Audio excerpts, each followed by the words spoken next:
year of our God Emperor. 42,112, something impossible occurred within the churning madness of the Eye of Terror. The warp, that vast ocean of souls and nightmares, where reality bent and broke under the weight of mortal sin and immortal hunger, grew silent in a single point of space. Not the silence of death, for death in the warp was merely transformation, another scream added to the eternal chorus. This was different. This was the silence of held breath of prayers, suspended between utterance and answer, of a moment stretched so thin that even the chaos gods themselves paused in their endless games to watch. The astronomicon, that great lighthouse of Terra, whose psychic flame guided humanity's ships through the tempest of unreality, flickered. For 3 seconds, no more, the Emperor's light dimmed, as if something had passed between it and the void. 3 seconds in which 10,000 astropaths screamed as one across a million worlds. 3 seconds in which navigators clawed at their third eyes, trying to unsee what they had witnessed. 3 seconds that would be debated in the halls of the Inquisition for centuries to come, though none would agree on what precisely had transpired. What emerged from that moment of cosmic suspension was not a ship, not a demon, not any manifestation of the warp that humanity had catalogued in its 10,000 years of bitter experience. It was a city of white stone that seemed to gather light unto itself, not reflecting it, but transforming it into something purer, colder, more absolute. Its towers rose in elegant spirals that defied both gravity and reason, their architecture neither imperial gothic nor Eldar grace, nor the twisted geometries of chaos. It simply was existing in defiance of the fundamental laws that governed both real space and the Imperium. The city did not drift. It did not orbit any star or anchor itself to any planet's gravity well. It hung suspended at the precise point where the Eye of Terror's madness kissed the edge of real space existing in both dimensions, and neither a threshold made manifest in stone and light. Those few Imperial vessels that detected its presence through long-range auger arrays reported impossible readings. The city registered no heat signature despite housing what appeared to be millions of life signs. It emitted no electromagnetic radiation, yet blazed bright enough to be seen with the naked eye from systems away. Most disturbing of all, it had a name broadcast on every frequency simultaneously in every language ever spoken by human lips: Falconia. Inquisitor Alara Vorn of the Ordo Hereticus first learned of the anomaly through a series of seemingly unrelated incidents that, when assembled like pieces of a vast and terrible puzzle, revealed a pattern that made her blood run cold. On the shrine world of Ophelia VII, an entire convent of the Adepta Sororitas had ceased their endless prayers at precisely the same moment, their lips moving silently for exactly 17 minutes before resuming their devotions. None could remember what had transpired during those lost minutes, only that they had felt something vast and terrible brush against their souls with a gentleness that terrified them more than any demon's touch. On the forge world of Griffith, magos of the Adeptus Mechanicus reported that the machine spirits of an entire manufactorum district had ceased their binary chanting, the sacred code prayers falling silent, as if listening to something beyond the range of mechanical sensors. When the spirits resumed their functions, 17 minutes later they sang a new canticle. The magos had included a fragment of the binary in his report, and Alara had it analyzed by the finest tech priests of the Inquisition. The translation was simple, repeated in an endless loop. The war is over, the war is over, the war is over. On the death world of Katachan, where every living thing existed in a state of perpetual violence, and survival was measured in heartbeats, the jungle fell silent for 17 minutes. No predator stalked. No prey fled. Even the very plants, those carnivorous nightmares that had claimed more imperial lives than any Xenos invasion, ceased their restless hunger. The Catachan devils, those legendary guardsmen whose very name struck fear into the Emperor's enemies, reported that they had stood frozen in the emerald twilight, unable to move or speak or even think, their minds filled with a vision of white towers rising from green fields of peace so complete it felt like death. 17 minutes, 17 worlds, 17 incidents scattered across 3 sectors, each one occurring at the exact same moment when adjusted for the vagaries of warp travel and relativistic time dilation. 17 instances of humanity in all its myriad forms and circumstances, experiencing a moment of profound stillness that left no physical evidence, yet marked every witness with a spiritual scar they could neither name nor forget. Alara had served the Emperor's Inquisition for 43 years. She had hunted heretics through the underhives of Terra itself, had witnessed the opening of forbidden texts that drove lesser minds to madness, had stood before greater demons and spoken the Emperor's condemnation, even as reality warped around her. She knew the touch of chaos in all its forms, could recognize the subtle corruption of Tzeentch, the brutal directness of Khorne, the insidious despair of Nurgle, the seductive perfection of Slaanesh. This was none of those things. This was something new, or perhaps something so ancient that humanity had forgotten it existed. She stood now in her sanctum, aboard the black ship Eternal Vigilance, surrounded by data slates and picked captures and astropathic transcripts, each one another piece of evidence that refused to form a coherent picture.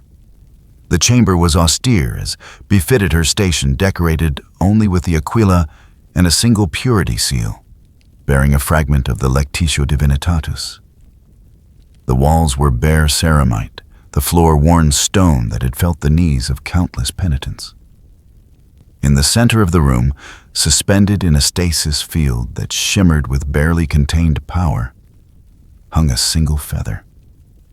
It was white, impossibly white, as if it had been carved from pure light, and then somehow given physical form. One of her acolytes had retrieved it from the plaza of Ophelia VII, the only physical artifact left behind by whatever force had silenced the sororitas. Every test they had performed on it had returned contradictory results. It was organic and inorganic simultaneously. It contained no detectable DNA, yet pulsed with life energy. It was matter, and it was not matter. When she stared at it too long, Alara could swear she heard singing a melody without words that made her think of home, though she had not had a home since the Schola Progenium had claimed her at age 6. A soft chime announced a visitor. Alara turned from her contemplation of the feather to find her interrogator Matthias Kang standing in the doorway. He was young for his station, barely 30, but his eyes held the weariness of one who had witnessed too much of humanity's darkness. A las-burn scar traced from his left temple to his jaw, a reminder of a heretic's last defiance. Matthias said nothing, merely extended a data slate. Alara took it, her eyes scanning the contents, and felt something cold settle in her chest. More reports, more incidents, but these were different. These were not moments of silence or stillness. These were disappearances.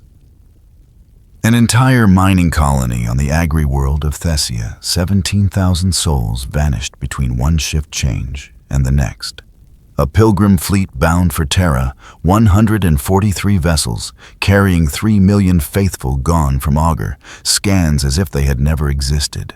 A hive city on Armageddon, spared from orc invasion, only to wake one morning and find a quarter of its population simply absent their belongings, undisturbed their meals, half-eaten as if they had stepped out of reality itself. And in every case, the same detail. Those who remained behind reported dreams. Dreams of a white city where peace reigned eternal.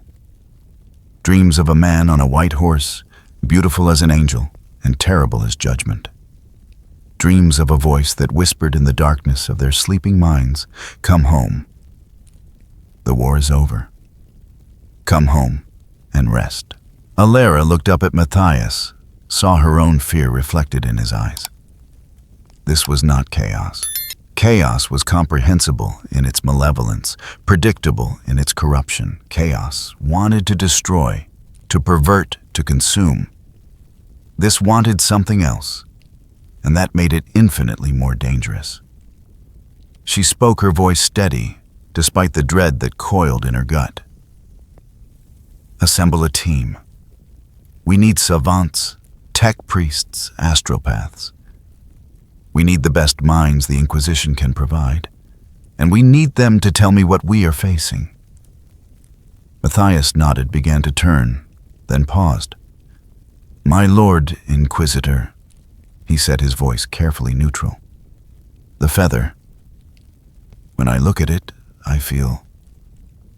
He trailed off, searching for words that would not sound like the confession of a heretic. Alara understood. She felt it too. Hope. That was what the feather radiated. Pure, undiluted hope. And in the grim darkness of the far future, where there was only war and suffering, and the slow, grinding death of humanity, beneath the weight of 10,000 years of accumulated sins, hope was the most dangerous heresy of all. She turned back to the stasis field, to that impossible feather that defied every law of nature and physics, and wondered what kind of being could inspire such hope. What kind of being could make the warp fall silent? What kind of being could build a city in the void and call it home? And most terrifying of all, what kind of being could make her an inquisitor who had spent her entire life hunting heretics and burning the corrupt wonder, if perhaps, just perhaps, the Emperor had sent them a sign? The feather pulsed once softly, and in the sterile silence of her sanctum, Alara Vorn heard the echo of wings. The first to die were the Psychers. Not all at once, not in a single catastrophic moment that would have been merciful in its swiftness, but in a cascade that spread across the Imperium like a plague of silence. On the black ships that carried these cursed souls to Terra, where they would fuel the Astronomicon or be cleansed in the Emperor's holy fires, the sanctioned Psychers began to sing. Not the controlled chants they had been trained to use, not the carefully channeled litanies that kept their gifts from becoming doorways for demons, but something else entirely. Something that had no words yet conveyed meaning more profound than any language humanity had ever devised. The song lasted for 7 minutes and 43 seconds. In that time, 317 black ships reported the same phenomenon. The Psychers aboard each vessel sang in perfect unison. Despite being separated by light years of void and warp space, their voices harmonizing in ways that should have been impossible given that they could not hear one another. The custodians who guarded these vessels, those golden-armored demigods who stood as the Emperor's ultimate defenders, reported feeling something brush against their minds. During those 7 minutes, something vast and gentle and utterly alien to the brutality of the warp they had spent millennia learning to resist. When the song ended, the Psychers collapsed. Not dead, not immediately, but changed. Their eyes remained open, staring at something only they could see. Their mouths moved soundlessly, forming words in languages that had never existed. And one by one, over the course of hours or days, depending on the strength of their gifts, they died. Not violently, not in the thrashing agony that typically accompanied psychic death, but peacefully, their faces bearing expressions of such profound serenity that it disturbed their guards more than any scream of anguish could have. The Adeptus Astra Telepathica, that ancient organization responsible for training and sanctioning humanity's psychers, declared a state of emergency. Emergency protocols that had not been invoked since the Horus Heresy were activated. Every astropath, every sanctioned psyker, Every soul-bound servant of the Emperor who touched the warp was recalled to their nearest facility for examination. The Inquisition mobilized across a dozen sectors. The Grey Knights, those demon-hunting space marines whose very existence was a secret kept from all but the highest echelons of Imperial authority, began deploying to locations where the phenomenon had manifested most strongly. But it was already too late. The song had been heard, and those who had truly listened could not unhear it. On the shrine world of Ophelia VII, where the Adeptus Auroritas maintained their most sacred monasteries and cathedrals, Sister Superior Cassia of the Order of the Ebon Chalice woke from troubled dreams to find her entire convent gathered in the great chapel. 300 sisters in full armor, their bolters held loosely at their sides, their faces turned upward toward the vaulted ceiling where the Aquila spread its wings in eternal vigilance. They were not praying. They were not chanting. They were simply standing waiting, as if expecting something to descend from the heights and deliver them from a burden they had carried so long they had forgotten it weighed upon them at all. Sister Superior Cassia approached the nearest of her charges, Sister Marianne, a veteran of 2 crusades, whose faith burned so bright that it had once driven back a horde of cornate berserkers through sheer force of conviction. The younger woman did not acknowledge her superior's presence, did not respond to her name being called. Her eyes remained fixed on the ceiling, and when Cassia followed that gaze, she saw nothing but stone and gold leaf, and the eternal judgment of the Emperor rendered in ancient mosaic. Then Cassia heard it. A whisper at the edge of perception, not quite sound and not quite thought. It spoke of rest. It spoke of peace. It spoke of laying down arms that had grown too heavy, of a surrendering of vigilance that had exhausted body and soul, of accepting that there might be something beyond endless war. The whisper was seductive, not in the way of Slanesh, with promises of pleasure and excess, but in its very reasonableness. It asked nothing. It demanded nothing. It simply offered an alternative to the only existence these warriors had ever known. Sister Superior Cassia felt her own grip on her bolt pistol loosen. She felt the weight of 40 years of service of battles fought in the Emperor's name, of heretics burned and mutants purged and traitors condemned. She felt the exhaustion that lived in her bones, the weariness that no amount of prayer or faith could fully banish. She felt for just a moment the terrible temptation to simply stop, to cease the struggle, to accept the peace that the whisper promised. Then she remembered her vows. She remembered the Lectitio Divinitatus and its teachings. She remembered that the Emperor had sacrificed everything, had endured 10,000 years of agony upon the golden throne so that humanity might survive. And she understood with crystalline clarity that this whisper, this offer of peace, was the most insidious heresy she had ever encountered, precisely because it was not asking them to betray the Emperor.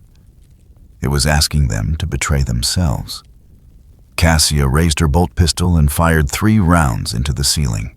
The thunder of bolter fire in the enclosed space shattered the spell. The sisters jerked as if waking from deep sleep, confusion and fear warring on their faces. Several collapsed, their strength suddenly insufficient to support armor that weighed as much as a man. Others raised their weapons reflexively, seeking a threat they could not identify. And a few, perhaps a dozen in total, turned to look at Cassia with eyes that held something she had never seen in a sister of battle before: resentment. The canoness arrived within the hour, accompanied by an inquisitorial delegation that included 2 Ordo Hereticus inquisitors and a full squad of stormtroopers in crimson carapace armor. Sister Superior Cassia gave her report with military precision, omitting nothing, even the moment of her own weakness, when she had felt the temptation to surrender. She expected censure. She expected mind-scrubbing or even execution. Instead, the lead inquisitor, a severe woman, whose augmetic eye whirred and clicked as it focused, simply nodded. "You are not the first to report this," the inquisitor said. Her voice carried the weight of terrible knowledge. Nor will you be the last. Something is speaking to the faithful. Something is offering them what they have been taught to desire: rest from their eternal vigilance. And those who listen too long do not wake from the dream. Cassia felt ice settle in her gut. How many? She asked. The Inquisitor's expression, already grim, grew darker still. 3 shrine worlds have gone silent. Not destroyed, not corrupted, simply silent. When we sent ships to investigate, they found the populations in a state of perfect stasis. No fighting, no strife. Everyone simply standing or sitting or lying wherever they had been when they heard the call. Alive, but not living. Breathing, but not thinking. Present in body, but absent in spirit. And the chapter houses of the Adeptus Astartes. Cassia could not keep the dread from her voice. If even the Emperor's angels of death were vulnerable to this. The Space Marines appear resistant, the Inquisitor replied. Their conditioning, their extensive hypno-indoctrination, the very architecture of their enhanced minds provides some protection. But even they report hearing something. A voice that speaks not to their ears, but to that part of them that still remembers being human before the transformation into angels of war. Before Cassia could respond, the air itself seemed to shiver. Every candle in the great chapel flickered simultaneously. The temperature dropped so suddenly that frost formed on armor and breath misted in the air. And then for exactly 17 seconds, every sister present heard it clearly. Not a whisper now, but a voice of crystalline clarity, beautiful beyond measure and terrible beyond comprehension. Why do you struggle? It asked. Why do you fight? The war is over. Come home. 17 seconds. In that time, Cassia saw 3 of her sisters drop their weapons. She saw faith that had withstood demon and heretic and Xenos horror crack like glass under pressure. She saw the foundations of their world, the bedrock assumptions upon which their entire existence had been built, begin to crumble. Then the voice was gone, and in its absence the silence was so complete that Cassia could hear her own heart hammering against her ribs. She looked around the chapel and saw her fears confirmed.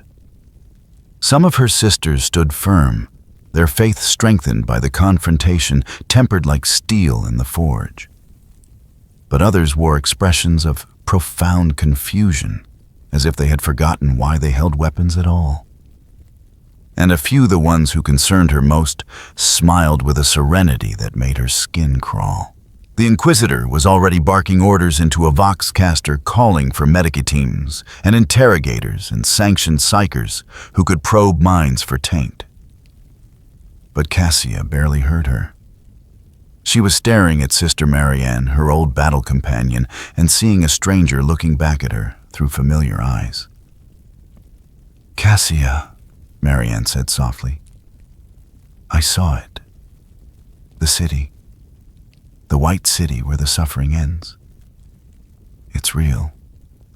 It's waiting for us. All we have to do is stop fighting and go home. Sister Superior Cassia raised her bolt pistol, aimed it at her friend's head, and felt tears streaming down her cheeks. There is no home but the Emperor's service, she said, her voice breaking. No peace but the peace of the grave. She did not fire. The Inquisitor stayed her hand with a gesture, and Marianne was taken away for interrogation and potential mind-scrubbing. But as Cassia watched her friend being led from the chapel, she knew with terrible certainty that this was only the beginning. Whatever had entered the Imperium, whatever voice now whispered in the darkness, promising rest to the weary and peace to the damned, it would not be satisfied with merely taking a few. It wanted them all. And the most terrifying part was that Cassia could not say with absolute certainty whether that would be a bad thing. The world of Xerxes Prime had been dying for 300 years. Once a thriving hive world that supplied the imperial war machine with billions of soldiers and untold quantities of munitions, it had fallen into terminal decline after a plague of unknown origin decimated 90% of its population within a single generation. The survivors clung to existence in the ruins of their former glory, scavenging among the corpse towers of the dead hives, fighting over scraps of technology and food that grew scarcer with each passing year. The Administratum had classified Xerxes Prime as a lost cause decades ago, redirecting imperial resources to more viable worlds and leaving its people to whatever fate the uncaring universe had in store for them. No one expected salvation to arrive on a Tuesday morning local calendar, when the twin suns rose blood red through the toxic haze that perpetually shrouded the world's surface. No one expected it to come in the form of a single man riding a white horse across the ash wastes that separated the few remaining inhabited sectors. The first to see him was a scavenger named Tolik, a man who had survived 43 years on Xerxes Prime through a combination of cunning brutality and an almost supernatural ability to sense danger before it manifested. He had been picking through the ruins of Hive Tertius, searching for anything of value among the skeletal remains of hab blocks that had housed millions before the plague when he noticed the figure in the distance. At first, Tolik assumed it was a mirage, a hallucination brought on by the toxic air, or perhaps the tainted water he had drunk that morning.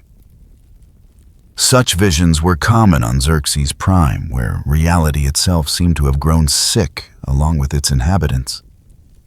But as the figure drew closer, Tolik realized with growing unease that this was no hallucination. The man rode with impossible grace across terrain that would have broken a horse's legs, the white mount's hooves barely seeming to touch the poisoned earth. The rider himself was clad in armor of silver and white ornate beyond anything Tolik had ever seen outside of ancient pick captures of space marine chaplains or high-ranking members of the ecclesiarchy. But this was neither.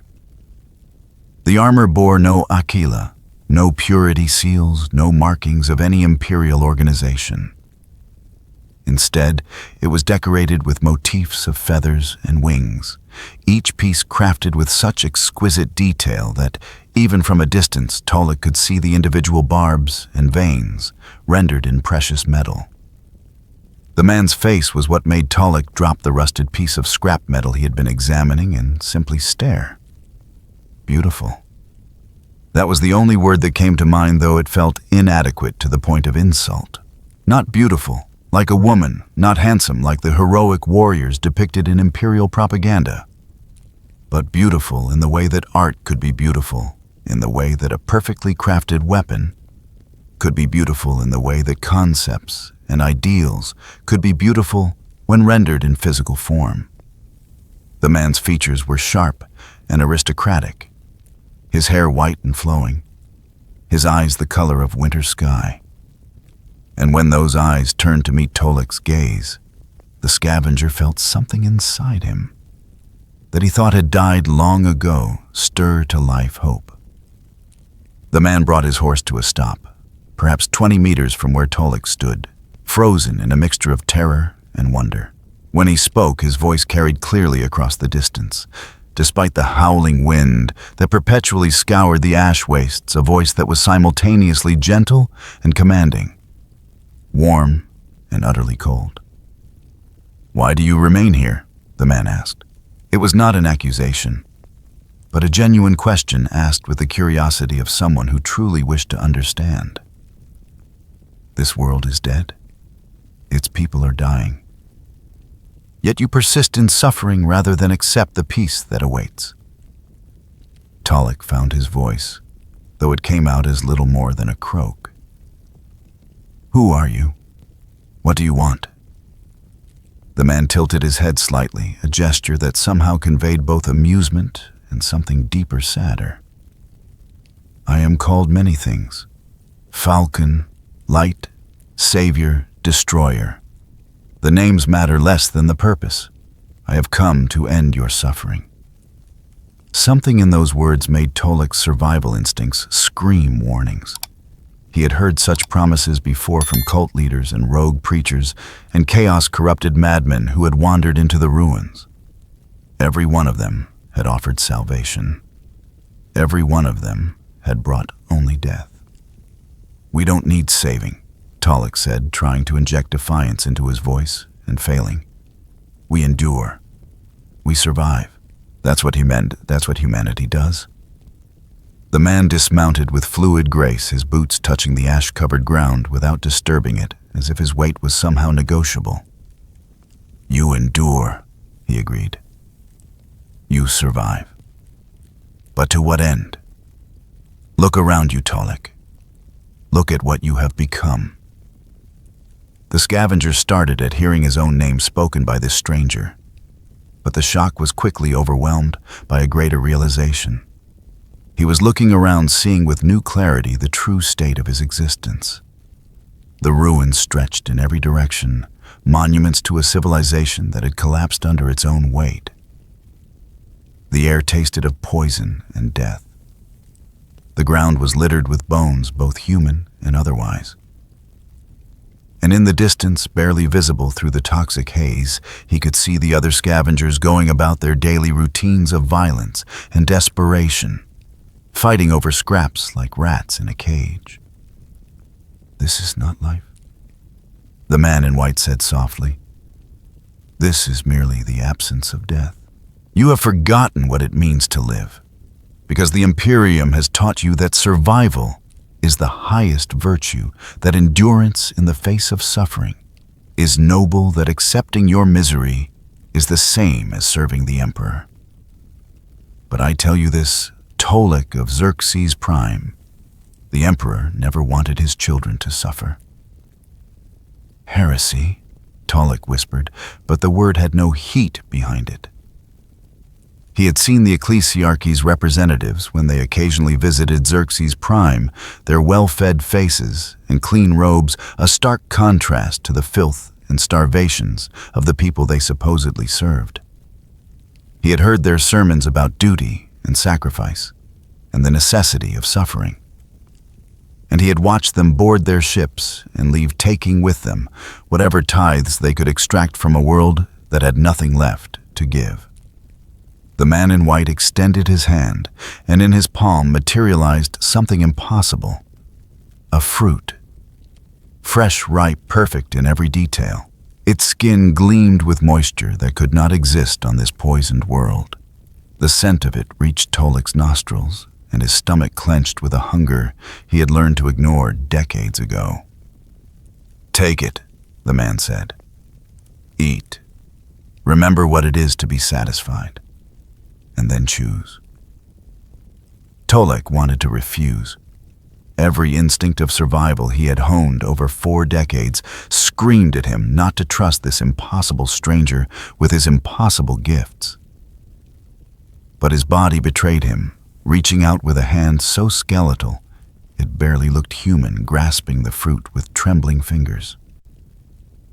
The moment his skin made contact with it, he felt warmth spread through his arm, a warmth that had nothing to do with temperature and everything to do with life itself. He bit into the fruit. Juice exploded across his tongue, sweet and tart, and so overwhelmingly real that he nearly collapsed from the intensity of the sensation. He had eaten nothing but corpse starch and polluted fungus for so long that he had forgotten food could taste like anything other than ash and desperation. Tears streamed down his face as he devoured the fruit, unable to stop himself, mindless of dignity or pride or caution. When it was gone, consumed to the core and beyond, Tolek looked up at the man in white and saw compassion in those winter sky eyes. Not pity, which would have been insulting. Not contempt, which would have been expected.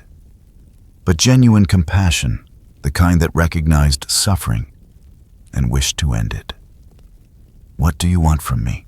Tolek asked, and this time his voice was steady. "Only a choice," the man replied. You can remain here clinging to existence among the ruins, telling yourself that survival is enough, that endurance is virtue. Or you can come with me to a place where suffering is no longer necessary, where peace is not a distant promise but a present reality, a city of white stone where the war is over and all may rest. And what must I do in return? Because there was always a price. Always. The man's smile was sad. Nothing. That is what you fail to understand. I ask nothing but that you accept what is freely offered. No servitude, no sacrifice, no endless war in the Emperor's name. Simply peace. Tolek felt something break inside him, some fundamental barrier that he had erected over decades of suffering and survival. He thought of the scavenger life he had lived, the violence he had committed, and endured the slow grinding death that awaited him, whether from starvation or toxins, or simply the accumulated weight of years. He thought of the Emperor, that distant figure entombed in gold, who had never once intervened to save his children on this dying world. And he thought of the fruit, that impossible fruit, that had reminded him what it felt like to be human, rather than merely alive. "I'll come," he said. The man in white extended his hand again, and this time Tolek took it without hesitation. The touch was warm, almost burning, but not painful. It felt like waking from a long sleep, like stepping from shadow into sunlight, like being reborn into something new and strange and terrifying in its perfection.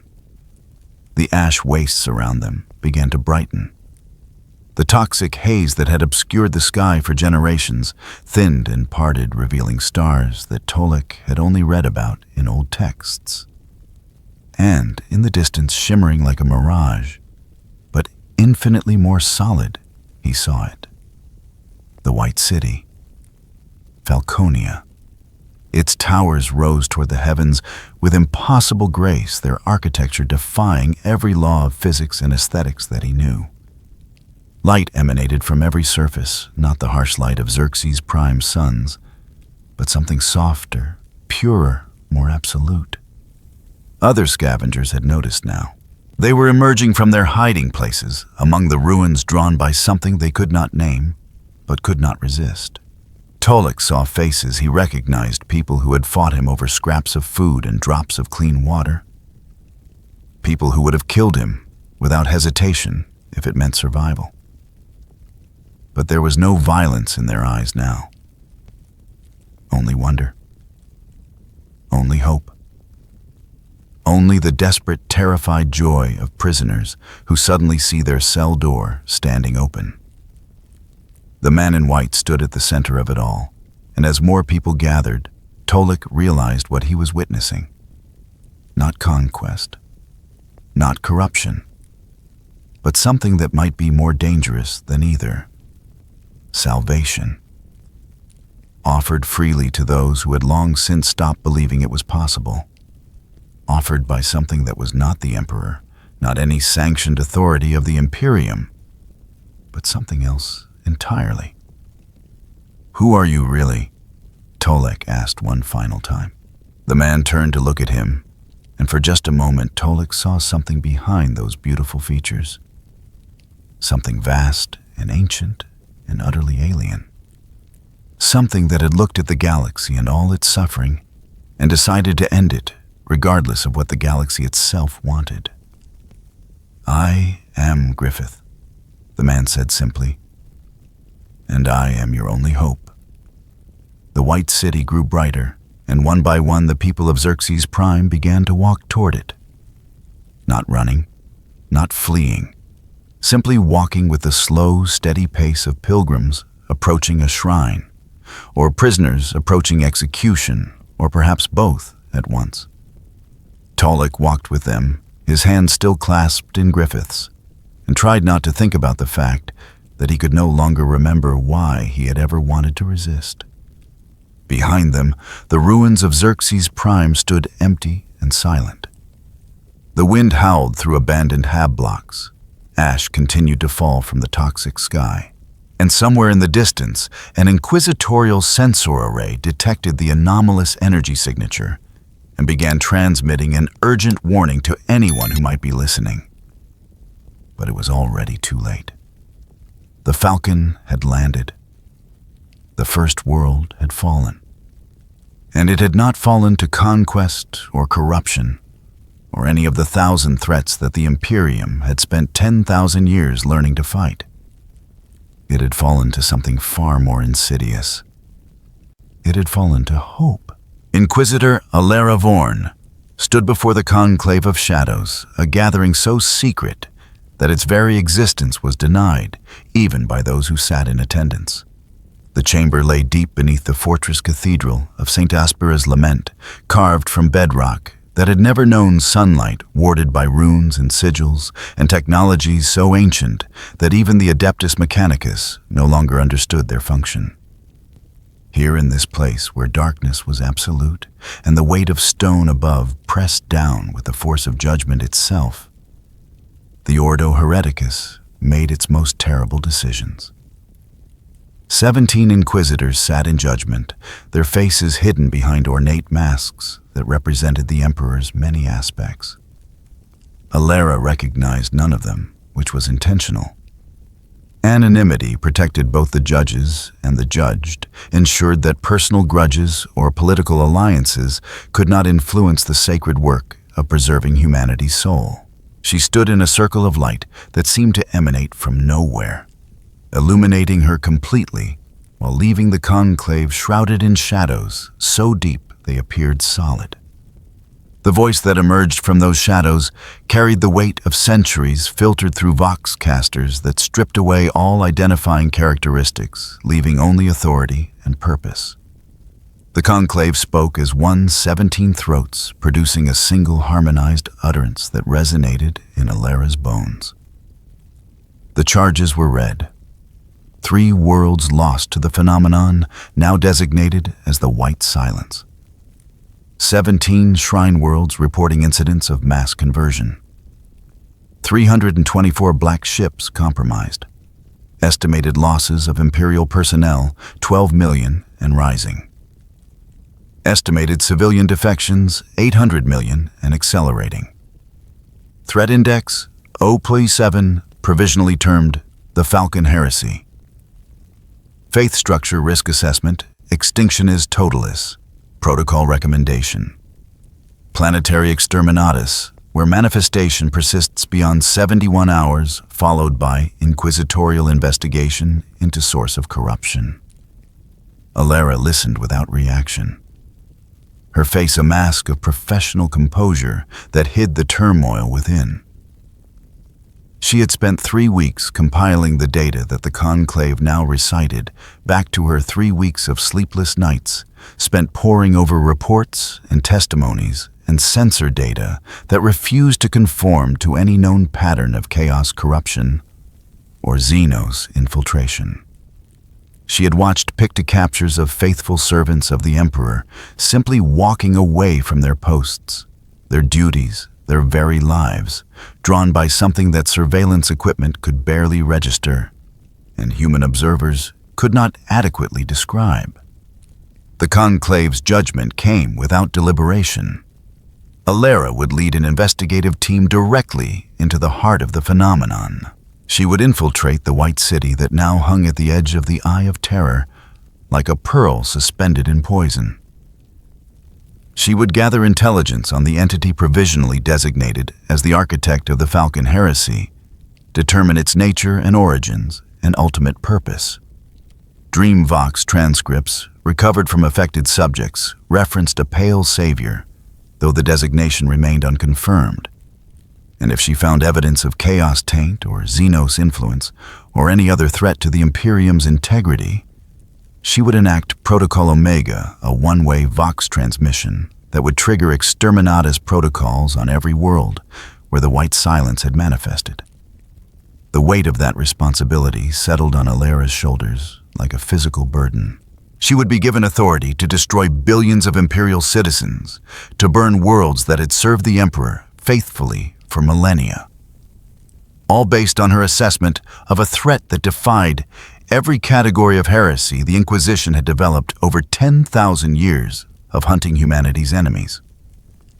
And if she was wrong, if she acted too hastily or too harshly, she would be responsible for a genocide that would make the Horus heresy's death toll seem merciful by comparison. She accepted the mission without hesitation. This was what it meant to serve the Inquisition, to bear the burden of impossible choices and live with their consequences. Her life, her soul, her very sanity were acceptable sacrifices if they preserved humanity's future. She had sworn such oaths decades ago, and nothing she had witnessed since had given her reason to doubt their necessity.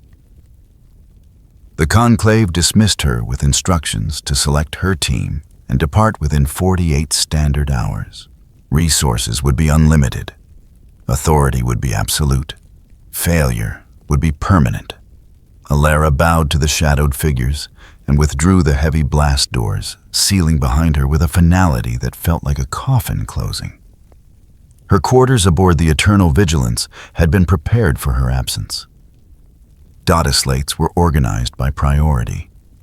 Equipment was inventoried and secured. Her servo skull, a gift from a Mechanicus Magos she had once saved from demonic possession, hovered near the ceiling and chimed softly in greeting. Alara ignored it all, walking instead to the small shrine she maintained in the corner of her sanctum. The Emperor's image stared down at her from the crude picked capture, his golden armor gleaming, his face stern with the terrible knowledge of what he had sacrificed for humanity's survival. She knelt and prayed, not for success, which was irrelevant, not for survival, which was unlikely, but for clarity, for the wisdom to see what needed to be seen, to understand what needed to be understood, to judge without prejudice and act without hesitation. She prayed that when the moment came to make her choice, she would choose correctly. And she prayed that if she could not, if the burden proved too great or the temptation too strong, that the Emperor would grant her the strength to end her own life before she could betray everything she had sworn to protect. The prayer offered no comfort, no sense of divine presence or reassurance. It never did. The Emperor was 10,000 years silent upon his golden throne. His consciousness consumed by the task of maintaining the Astronomicon and holding back the Chaos Gods from consuming humanity entirely. He had no attention to spare for individual servants, no matter how faithful or desperate. But Alara prayed nonetheless, because the act itself was what mattered.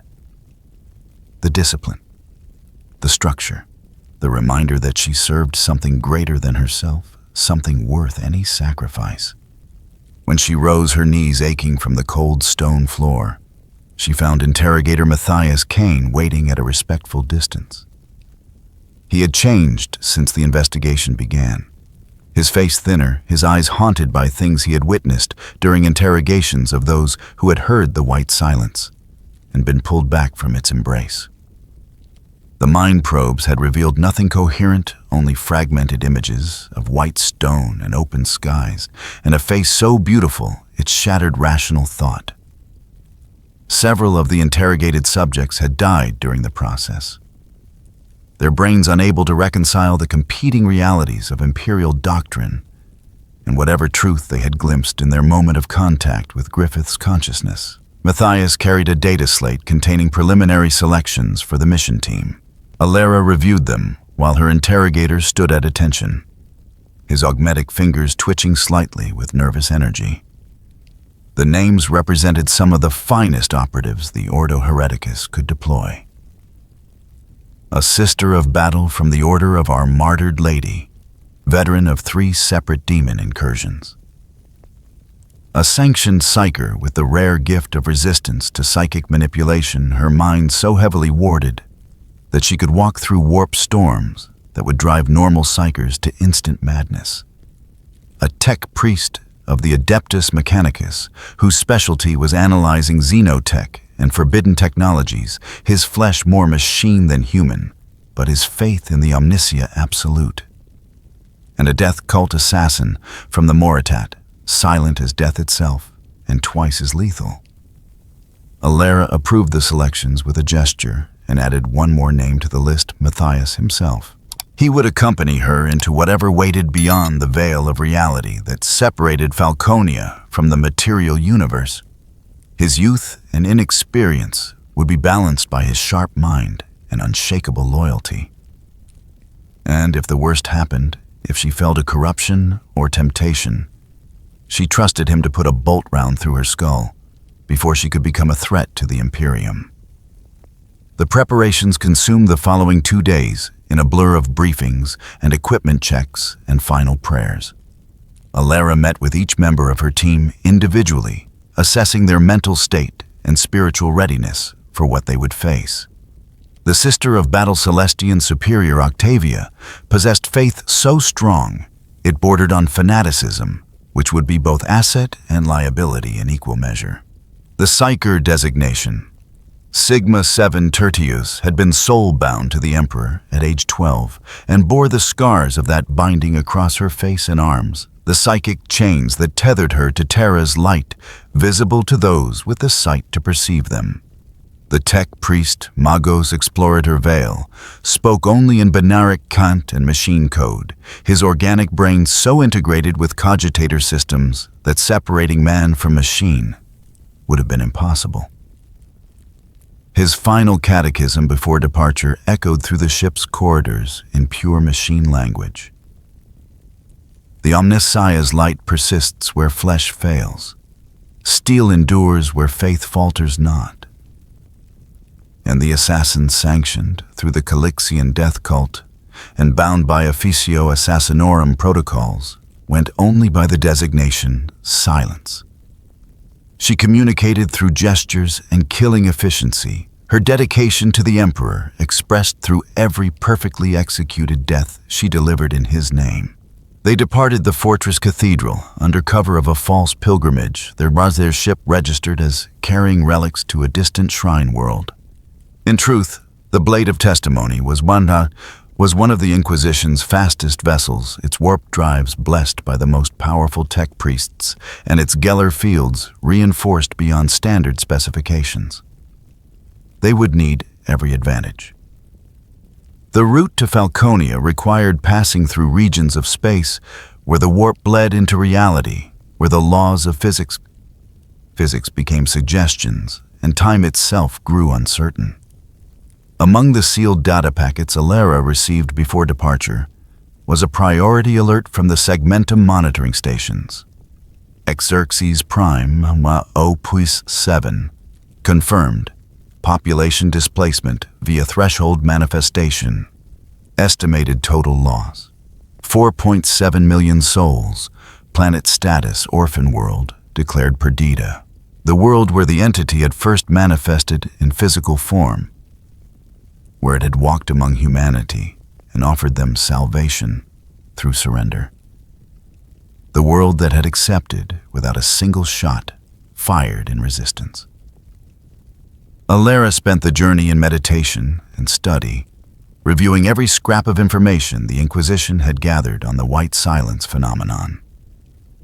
Pattern analysis suggested intelligence behind the manifestations, a deliberate strategy rather than random occurrence. The worlds affected first were those already on the brink of collapse. Their populations desperate and faithless, their resistance to alternative ideologies minimal. From there, the phenomenon spread to more stable worlds, always targeting those whose faith had been tested and found wanting, whose devotion to the Emperor was genuine but exhausted by centuries of unending war. In nameless chapel vaults across 1,000 worlds, priests added a new entry to their catalogs of sin. The word they wrote in trembling hands and languages both high and low Gothic was the same hope. Not hope in the Emperor's ultimate victory, which was doctrine. Not hope for personal salvation through martyrdom, which was blessed.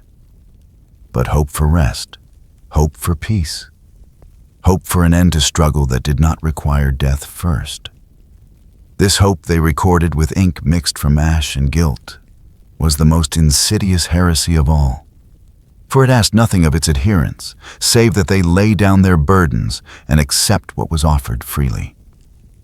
It was, Alara realized with cold horror, a perfect corruption. Not attacking the strong, but offering comfort to the weak. Not breaking faith, but redirecting it.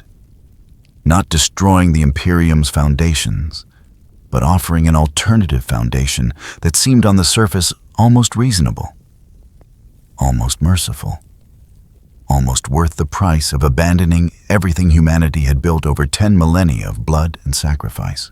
The ship's navigator, a young woman whose third eye had been opened only recently, reported increasing difficulty maintaining course as they approached their destination. The warp grew strange here, she said, her voice trembling with something that might have been awe or terror or perhaps both. The currents that navigators used to chart their path through the Imperium were changing, becoming smoother, calmer, as if something was actively suppressing the chaos that normally churned through the warp's depths. It was unnatural. It was impossible. And it was undeniably real. They emerged from the warp at the coordinates provided by inquisitorial intelligence, and the viewports showed them something that should not have existed.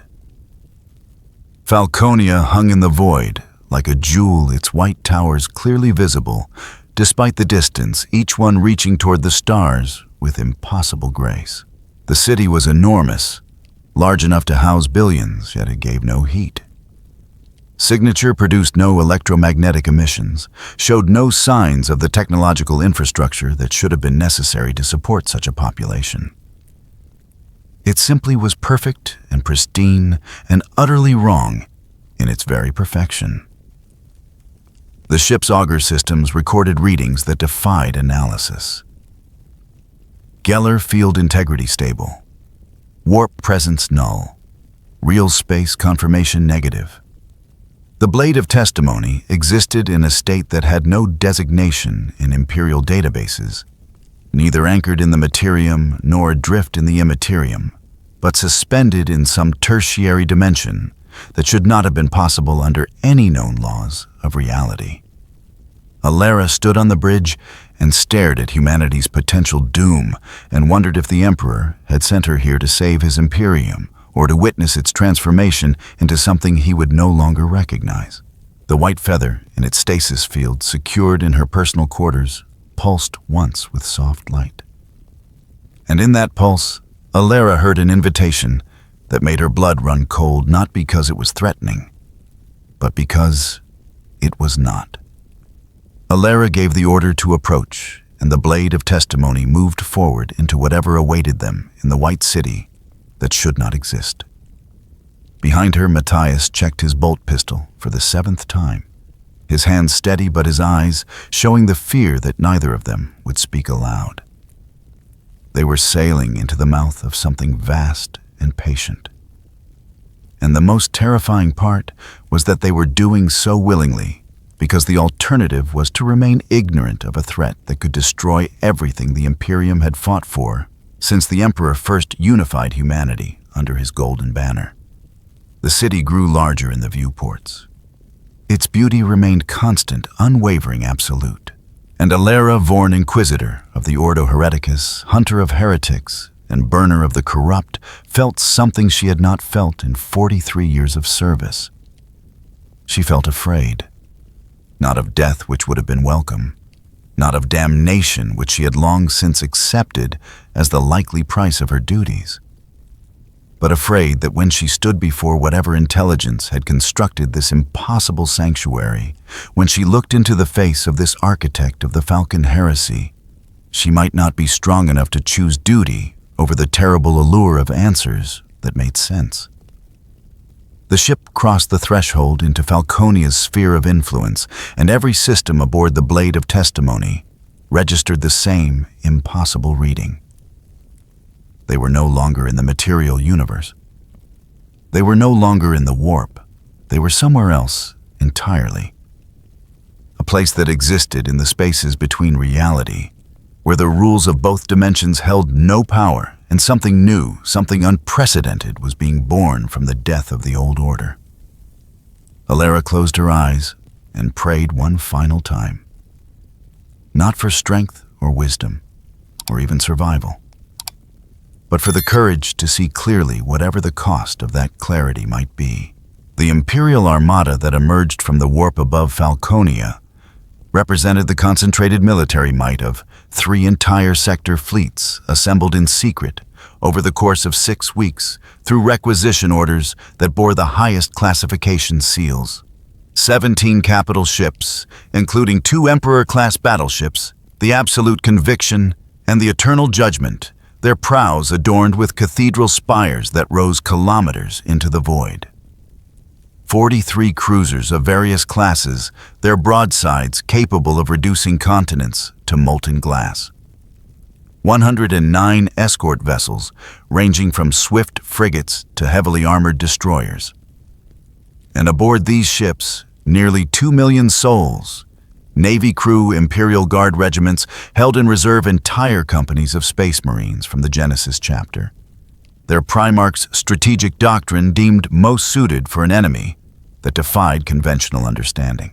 Lord Admiral Castian Vor commanded the fleet from the bridge of the Absolute Conviction, a man whose family had served the Imperial Navy for 8 generations and whose strategic acumen had won 14 major engagements against enemies, both Xenos and Heretic.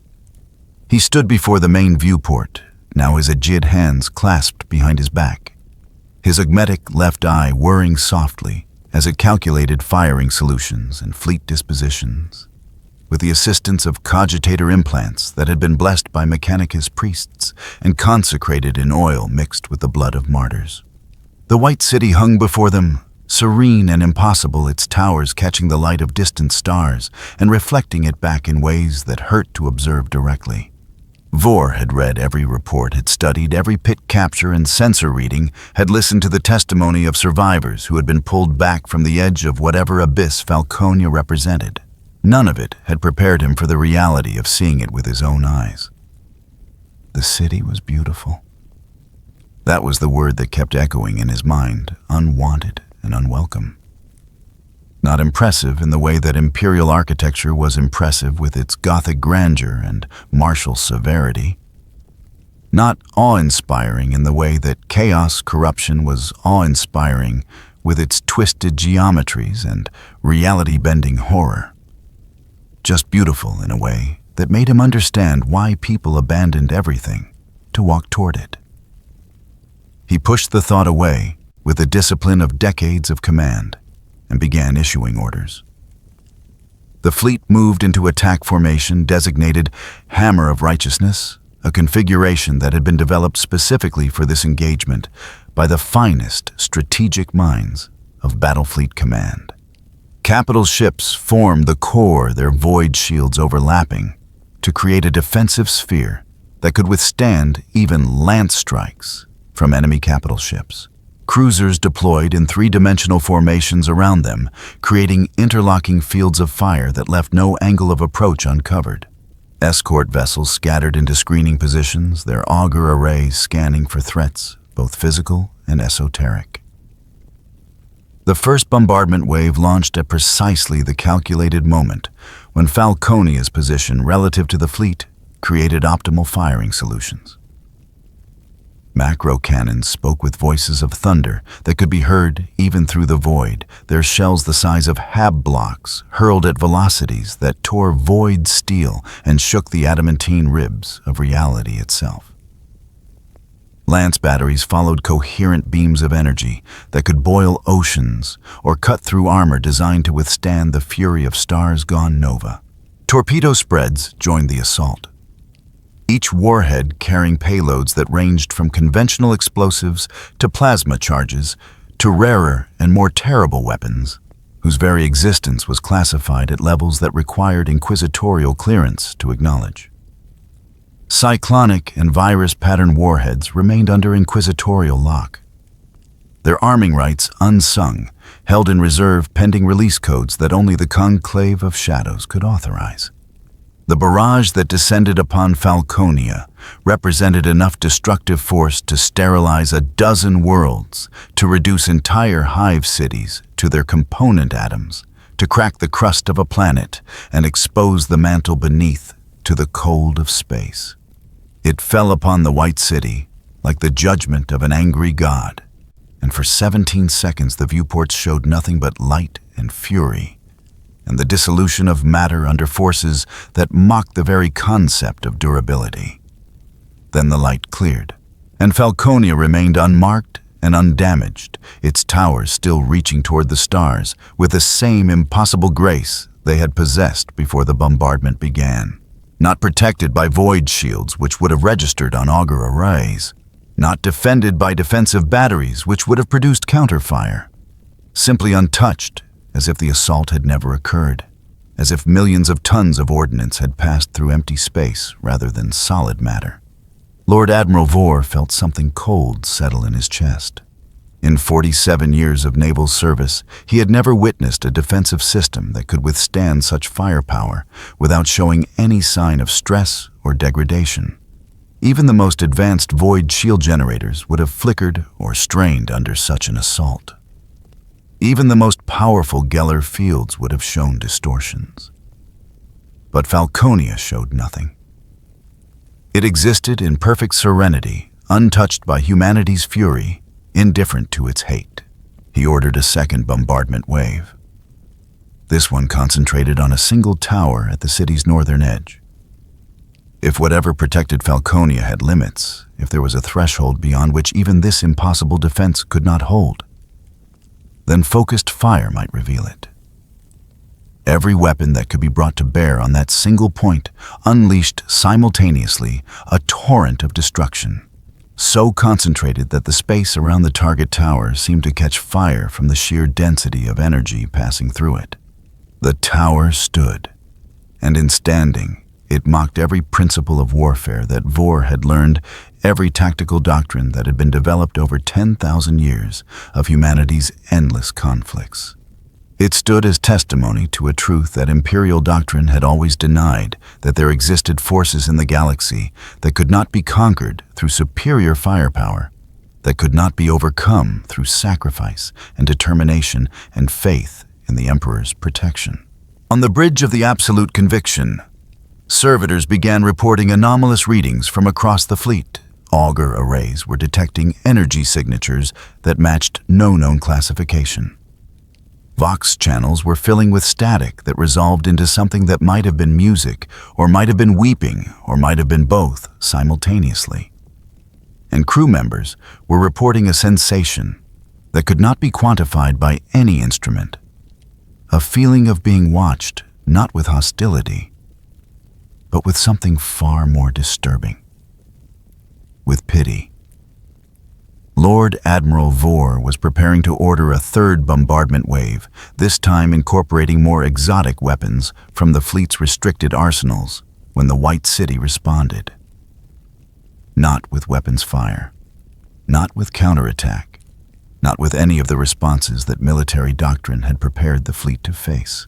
It responded with a single word spoken simultaneously across every Vox channel in the fleet. Bypassing encryption and communication protocols and security measures, as if they were meaningless, spoken directly into the minds of every soul aboard, every ship, in a voice that was beautiful and terrible and utterly devoid of anger. Sleep. The word fell across the Imperial Armada like a blanket of snow across a battlefield, silent and gentle and absolutely irresistible. On the bridge of the absolute conviction, Lord Admiral Vore felt his knees buckle. He reached for the command throne, trying to maintain his grip on consciousness, trying to fulfill his duty one moment longer. His augmetic eye continued to function, even as his organic brain began to shut down, recording the scene around him with mechanical precision. Bridge crew collapsing at their stations. Servitors falling silent mid-calculation. Officers slumping in their harnesses. And everywhere, on every face, an expression of profound peace that had no place on the features of warriors who had spent their lives in service to war. At command stations, light years distant monitoring screens flickered to static green, simultaneously their operators slumping forward in chairs they would not remember leaving. A galaxy was being sung to sleep without lullaby, put to rest without consent. The Astronomican's light did not dim, but those who watched its flame reported that for 17 seconds it had seemed to pulse in rhythm with breathing. The Genesis Chapter Space Marines aboard their strike cruiser Blade of Reason resisted longer than the baseline humans. Their enhanced physiology and psycho-conditioning provided some measure of protection against whatever force was washing across the fleet. Chapter Master Theron felt the pressure building against his mind, felt something vast and patient, trying to push past the mental barriers that the Apothecarion had installed during his transformation from human to Astartes. He had faced the psychic assault of chaos sorcerers. He had stood in the presence of greater demons and resisted their reality-warping influence through sheer force of will. This was different. This was not trying to break him. It was asking with infinite gentleness why he insisted on fighting when rest was so close at hand. Around him, his battle brothers struggled with varying degrees of success. Some stood firm, their training and genetic enhancements sufficient to resist the compulsion. Others wavered, their massive frames swaying as enhanced muscles fought enhanced fatigue. And a few, including veterans who had served for centuries, simply stopped, their armor locked in place to support their suddenly unconscious forms. Their weapons lowered, their breathing slowed to the rhythms of deep sleep. Theron managed to activate his Vox bead, managed to force words through lips that felt weighted with lead. He gave the order to fall back to retreat to minimal safe distance to analyze what had occurred and formulate a response. But even as he spoke, he felt himself slipping, felt the darkness rising up to claim him.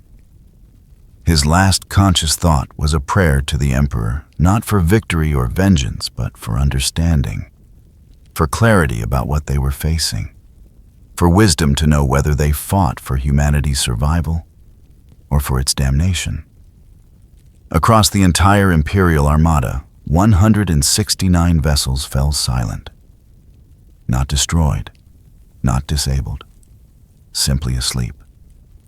Their crews unconscious but alive, their systems still functioning, their weapons still loaded and ready to fire, but absent the will to do so, absent the consciousness necessary to make the choice between fight and surrender. They drifted in the void monuments to the futility of violence against an enemy that refused to acknowledge violence as meaningful. In her quarters aboard the Blade of Testimony, Inquisitor Alara Vorn felt the psychic pressure pass over her ship like a wave breaking against a cliff. The vessel's Geller fields, already strained by their proximity to Falconia, held but barely. She felt the word echo through her skull, felt the terrible temptation to simply let go, to stop carrying the burden of judgment and righteousness and endless vigilance. Her hand moved toward the vial of stimulants she kept for emergencies, but she stopped before taking them. The stimulants would keep her awake. They would not keep her faithful. And faith, she was beginning to understand, was the only defense that mattered against what Falconia represented. In the shadow of the Inquisitor's lectern, Silence stood motionless, a blade unsheathed only in the Emperor's name. Her hands had not moved toward any weapon. Her breathing had not altered.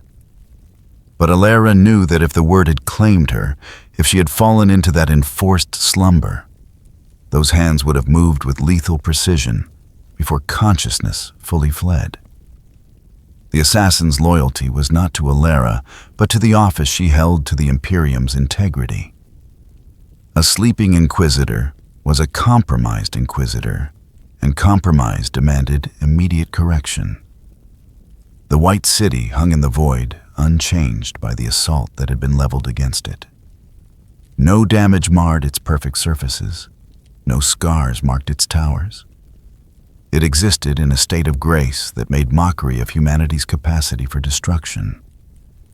And around it, the pride of 3-sector fleets drifted unconscious proof that the greatest weapons humanity possessed were meaningless against an enemy that did not hate them enough to kill them.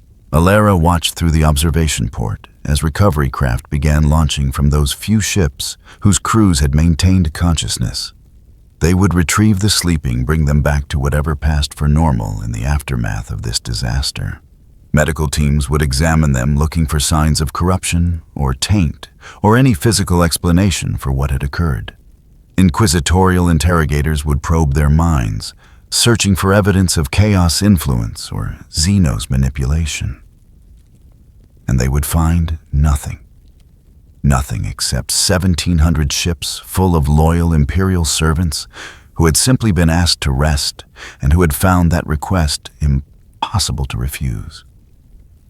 The failure of the assault had a weight that extended far beyond mere military defeat. It represented something more fundamental, more existential.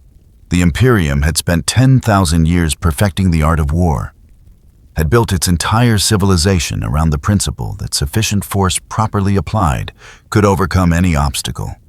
Every doctrine, every strategy, every weapon system had been developed under the assumption that violence was the ultimate answer to any threat. And Falconia had just proven that assumption false.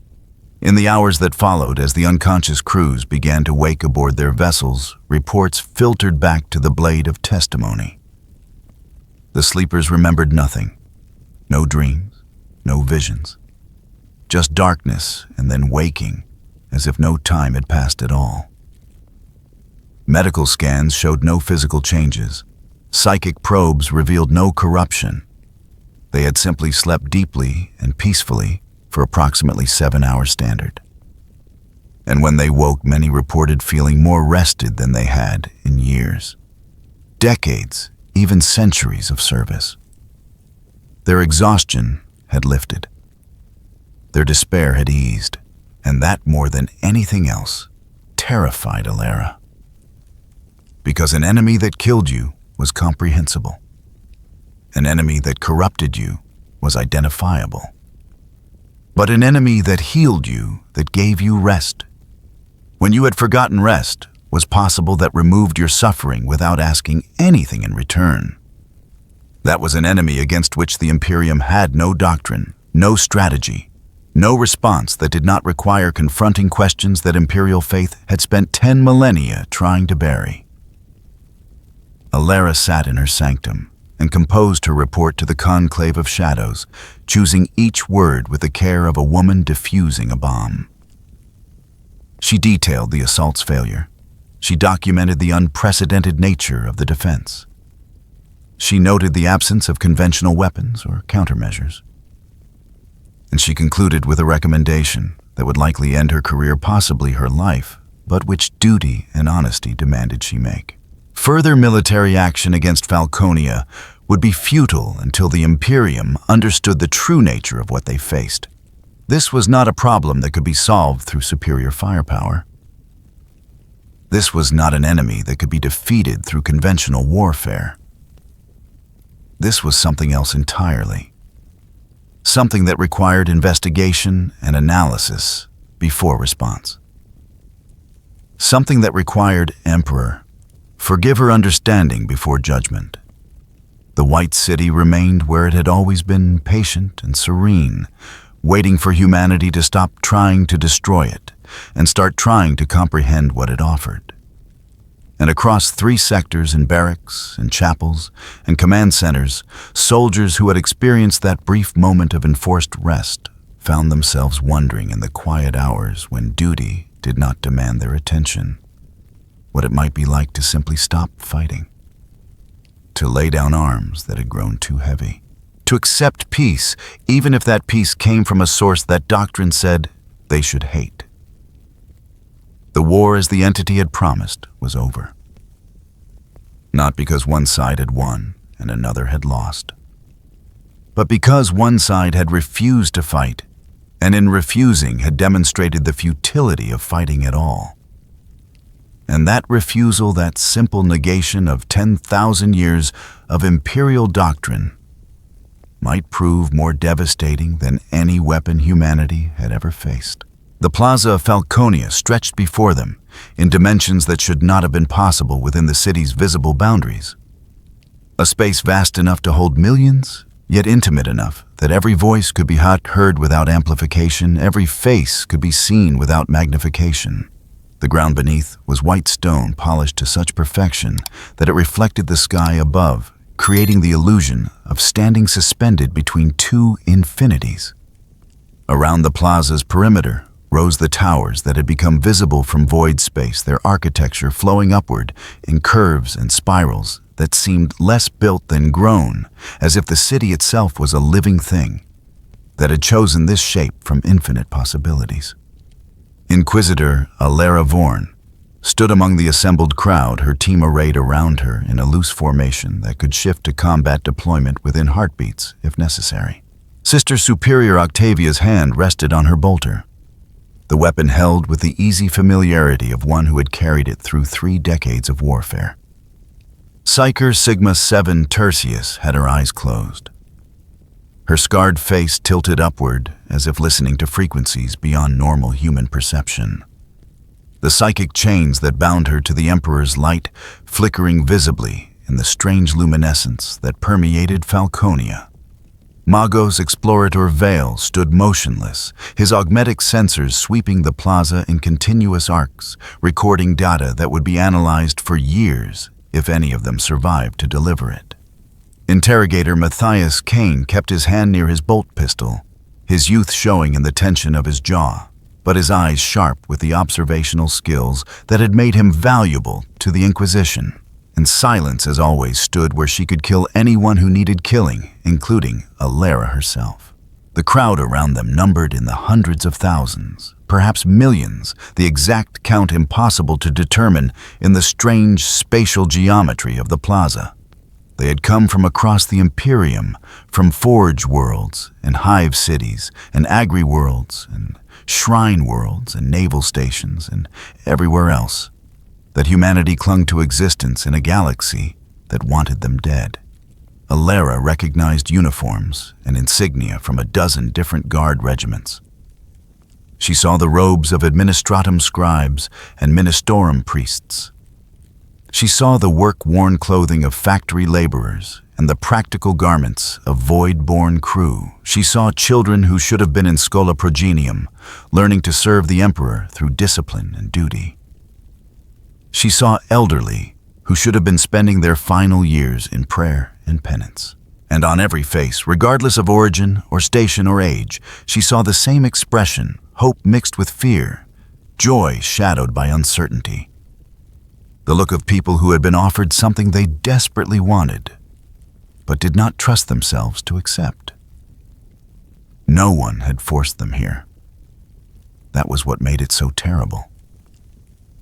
Every soul in this plaza had walked through the threshold of their own volition, had chosen to abandon their posts and duties and oaths, to stand in this impossible city and wait for whatever came next. The Imperium's hold on humanity rested on 2 foundations: fear of punishment and hope of salvation through service. Falconia had somehow convinced these millions that salvation could be found elsewhere, that the Emperor's protection was not the only shelter available in an uncaring universe.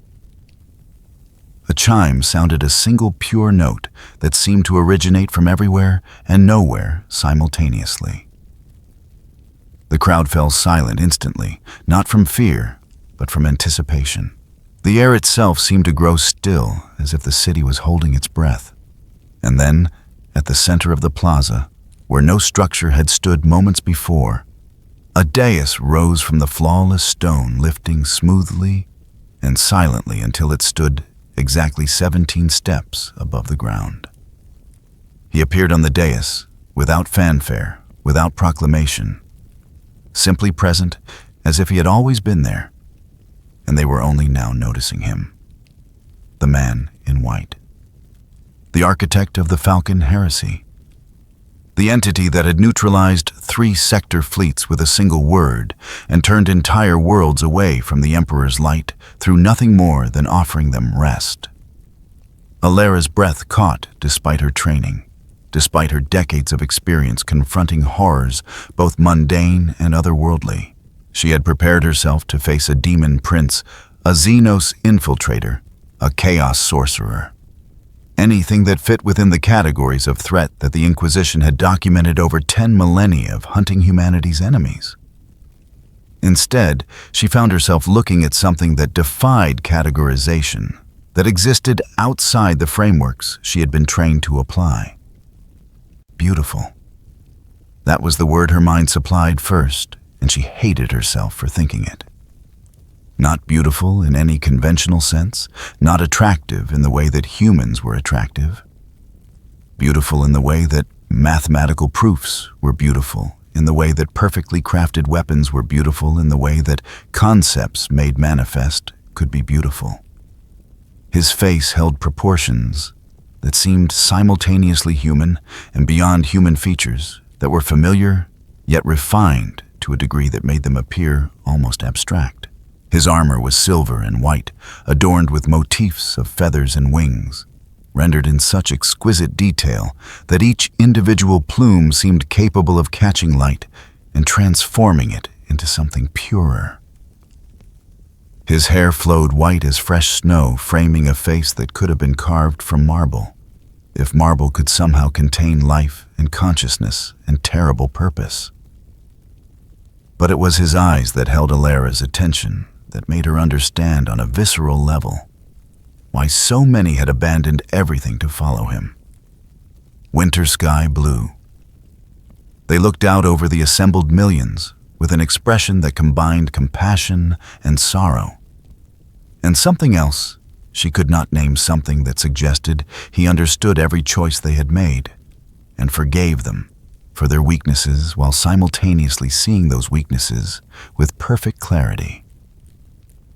He did not raise his hands for silence. The crowd was already silent, hanging on his presence, before he spoke a single word. When he finally did speak, his voice carried across the plaza without amplification, clear and distinct to every ear, regardless of distance. Not loud, but simply present in a way that made hearing it feel less like auditory perception and more like direct transmission into consciousness. He said, "I am Griffith. You know why you have come." The name fell across the plaza like a stone into still water, sending ripples of recognition and reaction through the assembled masses.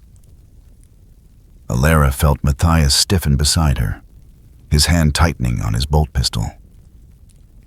The name meant nothing to Imperial records, appeared in no catalog of heretics or traitors or Xenos infiltrators. It was simply a name human in its construction, ordinary in its sound. And yet the way he spoke it, the weight he gave it, transformed it into something more. Not a title, not a rank. Just an identification offered freely and without pride or shame. "You have come," Griffith continued, his voice steady and without inflection, stating facts rather than making judgments. "Because you are tired. You have come because the war has become too heavy to carry. You have come because somewhere in your hearts, beneath the layers of duty and faith and fear that the Imperium has built around your souls, you remember what it was to hope for something other than survival." Alera watched the crowd's reaction, saw heads nodding, saw tears beginning to form in eyes that should have been hardened by decades of struggle. She saw Guard veterans who had fought on 100 battlefields lowering their heads as if in shame. She saw administratum scribes whose hands had signed death warrants for millions, clutching at their robes as if trying to hold themselves together. She saw priests of the Ministorum, those who should have been the staunchest defenders of imperial doctrine, looking up at this heretic with expressions that bordered on worship. "The Imperium tells you that suffering is noble," Griffith said, and now there was something in his voice that might have been pity, or might have been contempt, or might have been both. that endurance is virtue, that to question is to betray, that the emperor sits upon his golden throne and watches you struggle and die and considers it necessary sacrifice. You have been taught that peace is weakness, that rest is dereliction, that to want anything other than endless war in his name is heresy worthy of death. He paused, letting his words settle over the crowd like ash from a funeral pyre. When he continued, his voice had softened, become almost gentle, which somehow made it more terrible. And you have believed these things because the alternative was to admit that your suffering had no purpose, that your sacrifices achieved nothing lasting, that the emperor you serve either cannot save you or chooses not to. The Imperium has built its entire structure on a foundation of necessary suffering, has convinced you that misery is the price of survival, that joy is selfish and hope is dangerous and peace is impossible. And for 10,000 years, humanity has accepted this doctrine because it knew no alternative. Alara felt ice forming in her chest, felt her training and conditioning straining against the terrible reasonableness of his words. Everything he said was technically accurate. The Imperium did demand suffering. It did require sacrifice. It did teach that peace was impossible and hope was dangerous. These were not lies he was telling, but truths that imperial doctrine had long since accepted as necessary foundations for humanity's survival in a hostile galaxy. But hearing them spoken aloud, stripped of the theological justifications and strategic necessities that usually surrounded them, made them sound different. Made them sound like cruelty masquerading as duty. "I am here," Griffith said, and his voice carried a certainty that made Alara's blood run cold. "To offer you an alternative, not through conquest, not through conversion, simply through choice. I will not demand your faith. I will not require your service. I will not ask you to kneel or pray or sacrifice anything at all. I offer only this, a place where the war is over. A city where suffering is not mandatory. A life where rest is not betrayal." The crowd was moving now, not toward him, but within itself, people pressing closer to one another, seeking comfort or confirmation, or perhaps just the reassurance that they were not alone in their moment of weakness. Alara saw a Cadian sergeant embrace a woman wearing the robes of a Mechanicus adept, saw both of them weeping openly. She saw children too young to understand the implications of what they were hearing, but old enough to recognize the tone of salvation when they heard it. She saw old soldiers whose bodies were more scar tissue than flesh, looking at Griffith as if he was offering them something they had thought lost forever, the possibility of laying down their weapons and still being allowed to live. "The Emperor," Griffith said, and the way he spoke that title made it clear he was discussing a person rather than a deity, a fact rather than an article of faith, built his Imperium on a necessary lie. He told you that humanity must be united under his rule or perish, that there is no alternative to his doctrine, that the only path to survival is through obedience to his design. And perhaps 10,000 years ago, when he still walked among you, that was true. Perhaps then there was no other way. He moved across the dais, each step precise and deliberate, and Alara noted with growing dread that he cast no shadow on the white stone beneath his feet. But he is gone. Dead or dying or simply absent, it matters little. What remains is not his protection, but his doctrine enforced by those who claim to speak in his name, perpetuated by those who fear what would happen if humanity was allowed to choose for itself. The Imperium you serve is not the Emperor's vision made manifest. It is the calcified remains of that vision, preserved long past the point where it served any purpose beyond its own continuation. Sister Superior Octavia was trembling now. Alara could see it in the minute movements of her armor, could hear it in the faint servo whine as hydraulic joints compensated for involuntary muscle tension. The Sister of Battle's faith was being tested in ways that combat could never test. It being asked to choose between the doctrine she had learned and the reality she was witnessing. You ask yourselves, Griffith continued, his winter sky eyes sweeping across the plaza as if meeting each individual gaze simultaneously, what the price will be. What I want in return for this peace I offer, and the answer terrifies you more than any demand could. Because the answer is nothing. I want nothing from you, except that you accept what is freely given. No servitude, no worship, no endless war fought in my name. Simply the choice to stop fighting and rest. The silence that followed those words was so complete that Alara could hear her own heartbeat, could hear the breath moving through Matthias's lungs beside her, could hear the faint hum of Magos Vale's cogitators processing information faster than organic brains could comprehend. You believe this is heresy, Griffith said, and now his voice carried something that might have been sadness. You believe that accepting my offer is betrayal. And by the Imperium's laws, by the doctrines you have been taught since childhood, you are correct. But I tell you this, and you know it to be true, even if you cannot bring yourselves to admit it, the Imperium has already betrayed you. It betrayed you the moment it decided that your suffering was acceptable as long as the institution survived. It betrayed you when it chose to preserve itself rather than the people it was supposedly created to protect. And it betrays you every day that it demands you sacrifice everything, while offering nothing in return except the promise that your children will be forced to make the same sacrifice. He stopped at the edge of the dais, looking down at the assembled millions with an expression that combined compassion and terrible certainty. I am not asking you to abandon the Emperor. I am asking you to acknowledge that the Emperor has already abandoned you. I am not demanding you betray your oaths. I am suggesting that your oaths have already been broken by those who speak in his name while pursuing their own power. I am not offering corruption or damnation, or any of the threats that the Inquisition has taught you to fear. I am offering exactly what I claim: peace.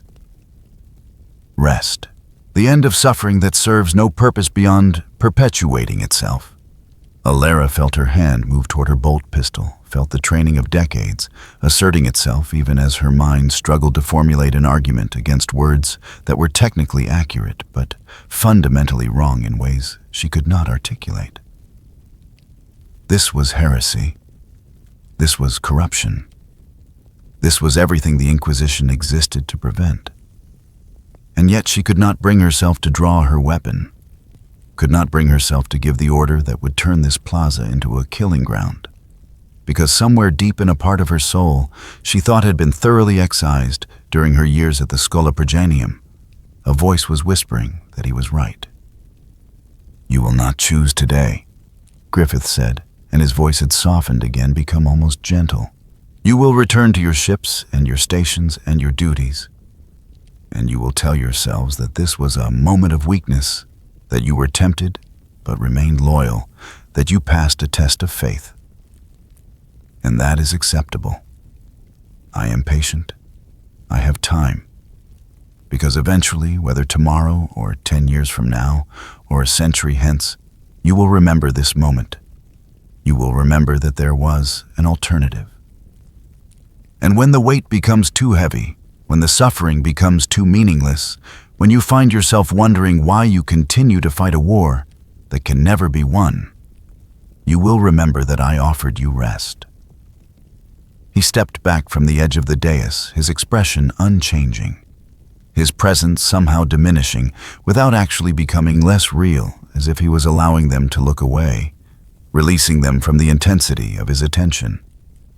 My name is Griffith, he said one final time, and Falconia will remain here patient and unchanging for as long as humanity needs it.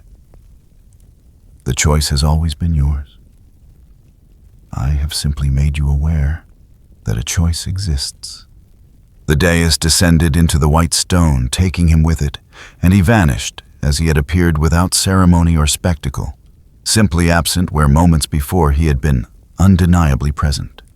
The plaza remained silent for perhaps 3 heartbeats, and then the sound began. Not cheering, not weeping, just the collective exhalation of millions of souls who had been holding their breath without realizing it. The sound of tension releasing, of decisions deferred, of people allowed to remain uncertain rather than forced to immediate choice. Alara turned to her team, saw the same shaken expressions on all their faces except silence, whose mask remained as impassive as ever. She opened her mouth to give orders to reassert command and duty and purpose, but found she had no words. What orders could she give arrest the millions who had heard this sermon, execute those who had been swayed by arguments that were technically accurate, even if spiritually corrupt? Report to the conclave that the greatest threat facing the Imperium was not a demon or a Xenos or a heretic in the traditional sense, but simply someone who had offered humanity something the Imperium could not: the option to stop suffering. She felt Matthias's hand on her arm, felt him steady her with a grip that was both supportive and ready to restrain if necessary. She met his eyes and saw fear there, saw doubt, but also saw loyalty, and the grim determination of someone who understood that the difficult choices were always the ones that mattered most. Around them, the crowd was beginning to disperse, people walking back toward the threshold that would return them to their ships and worlds and duties. Many moved slowly, as if reluctant to leave. Some stopped to embrace strangers with the desperate intensity of condemned prisoners granted unexpected reprieve.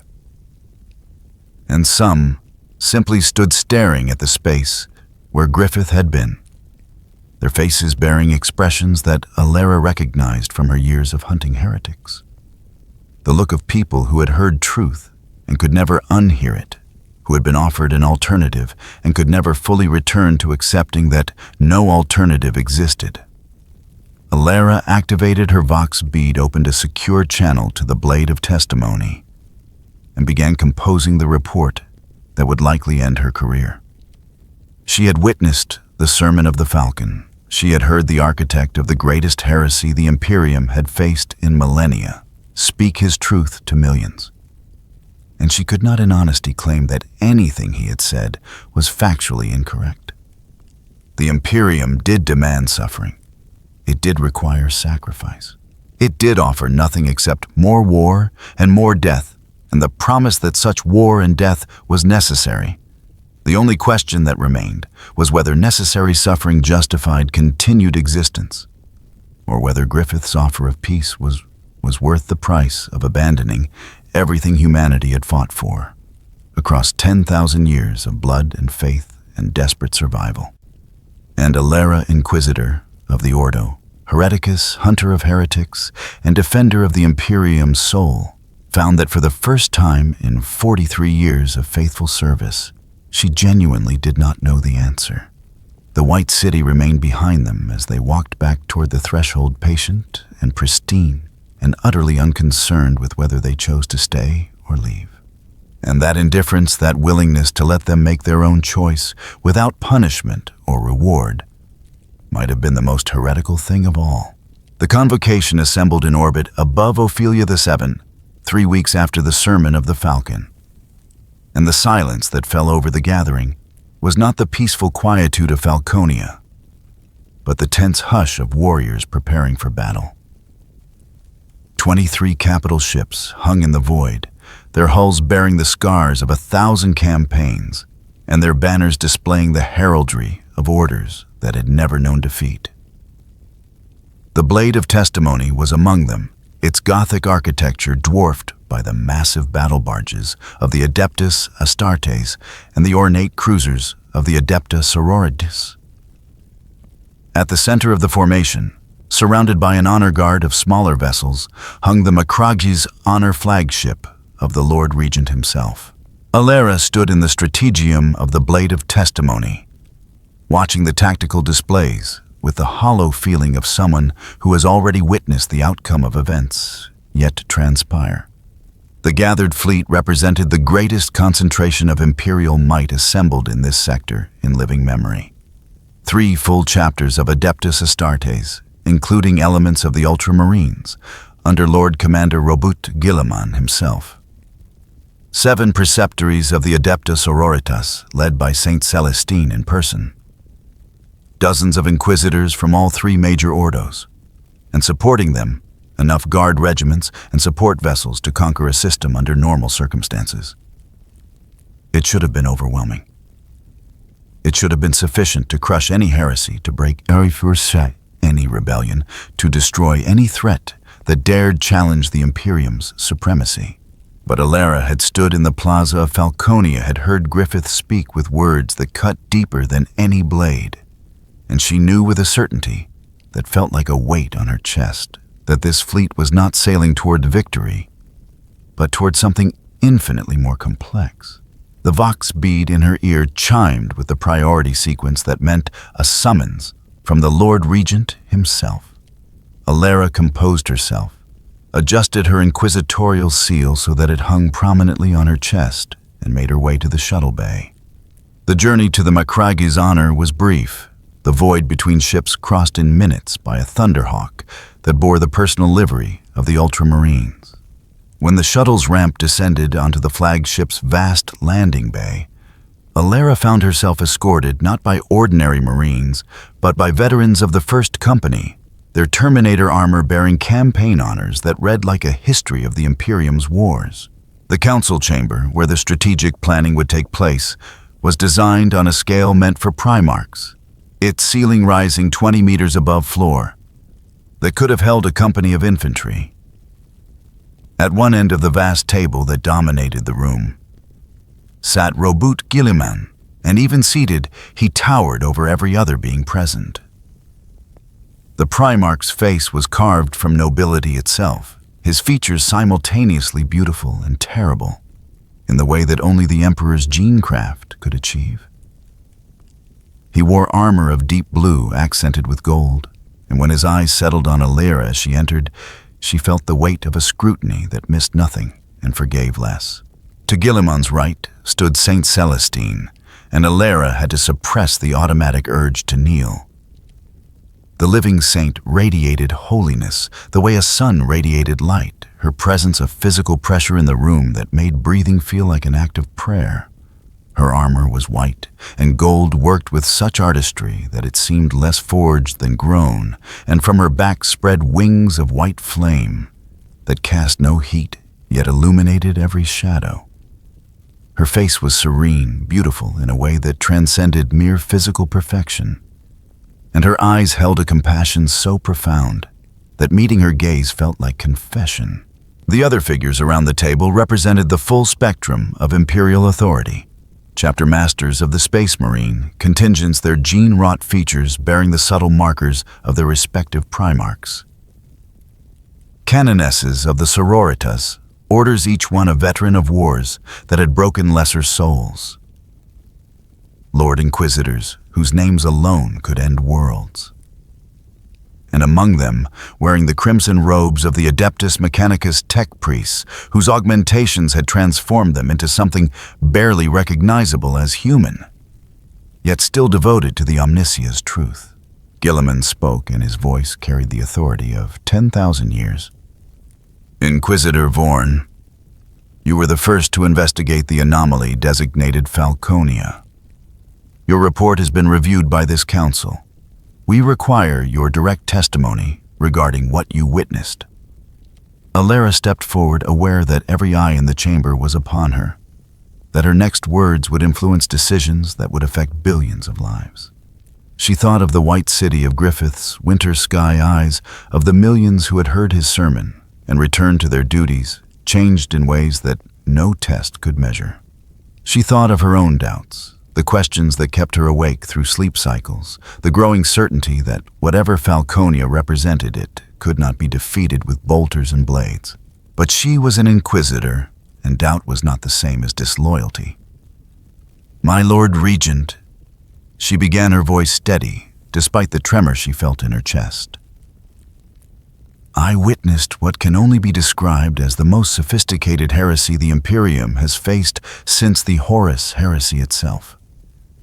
The entity known as Griffith has created not merely a physical sanctuary, but a philosophical alternative to everything the Imperium represents.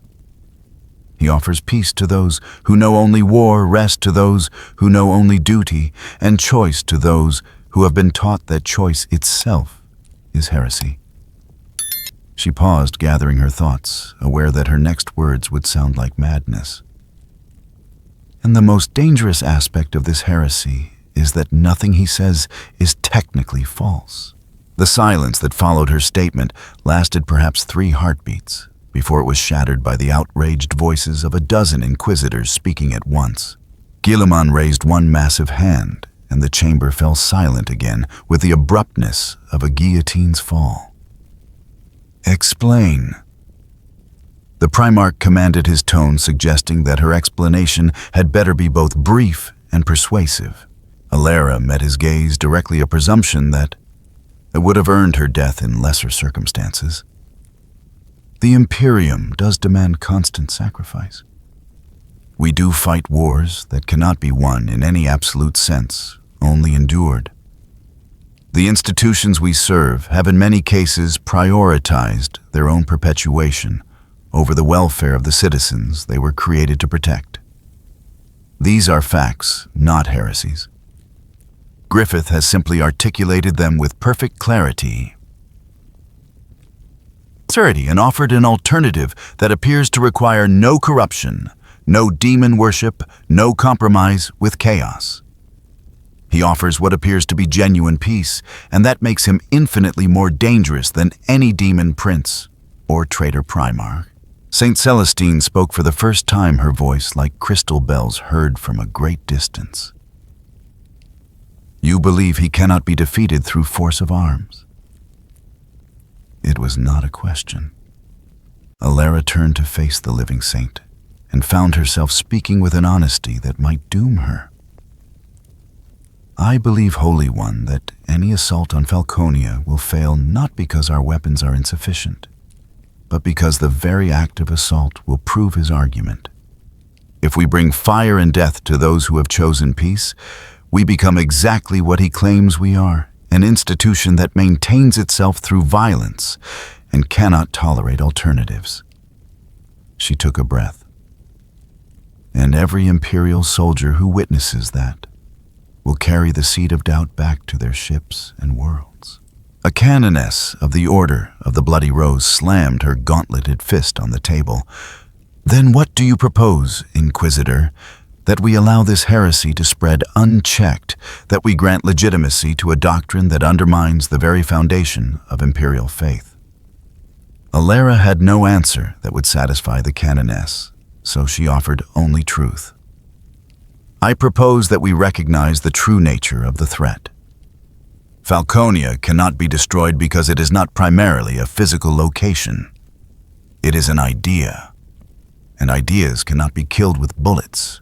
Guilliman rose from his seat, and the chamber seemed to shrink around his massive frame. He walked to the viewing port that dominated one wall, looking out at the gathered fleet, at the thousands of warriors prepared to die at his command. When he spoke, his voice carried a weight of sorrow that Alara had not expected. "I have read the Codex Astartes 10,000 times. I wrote it after all.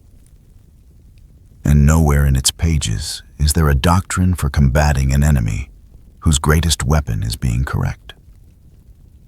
He turned to face the assembly. "The Inquisitor speaks an uncomfortable truth.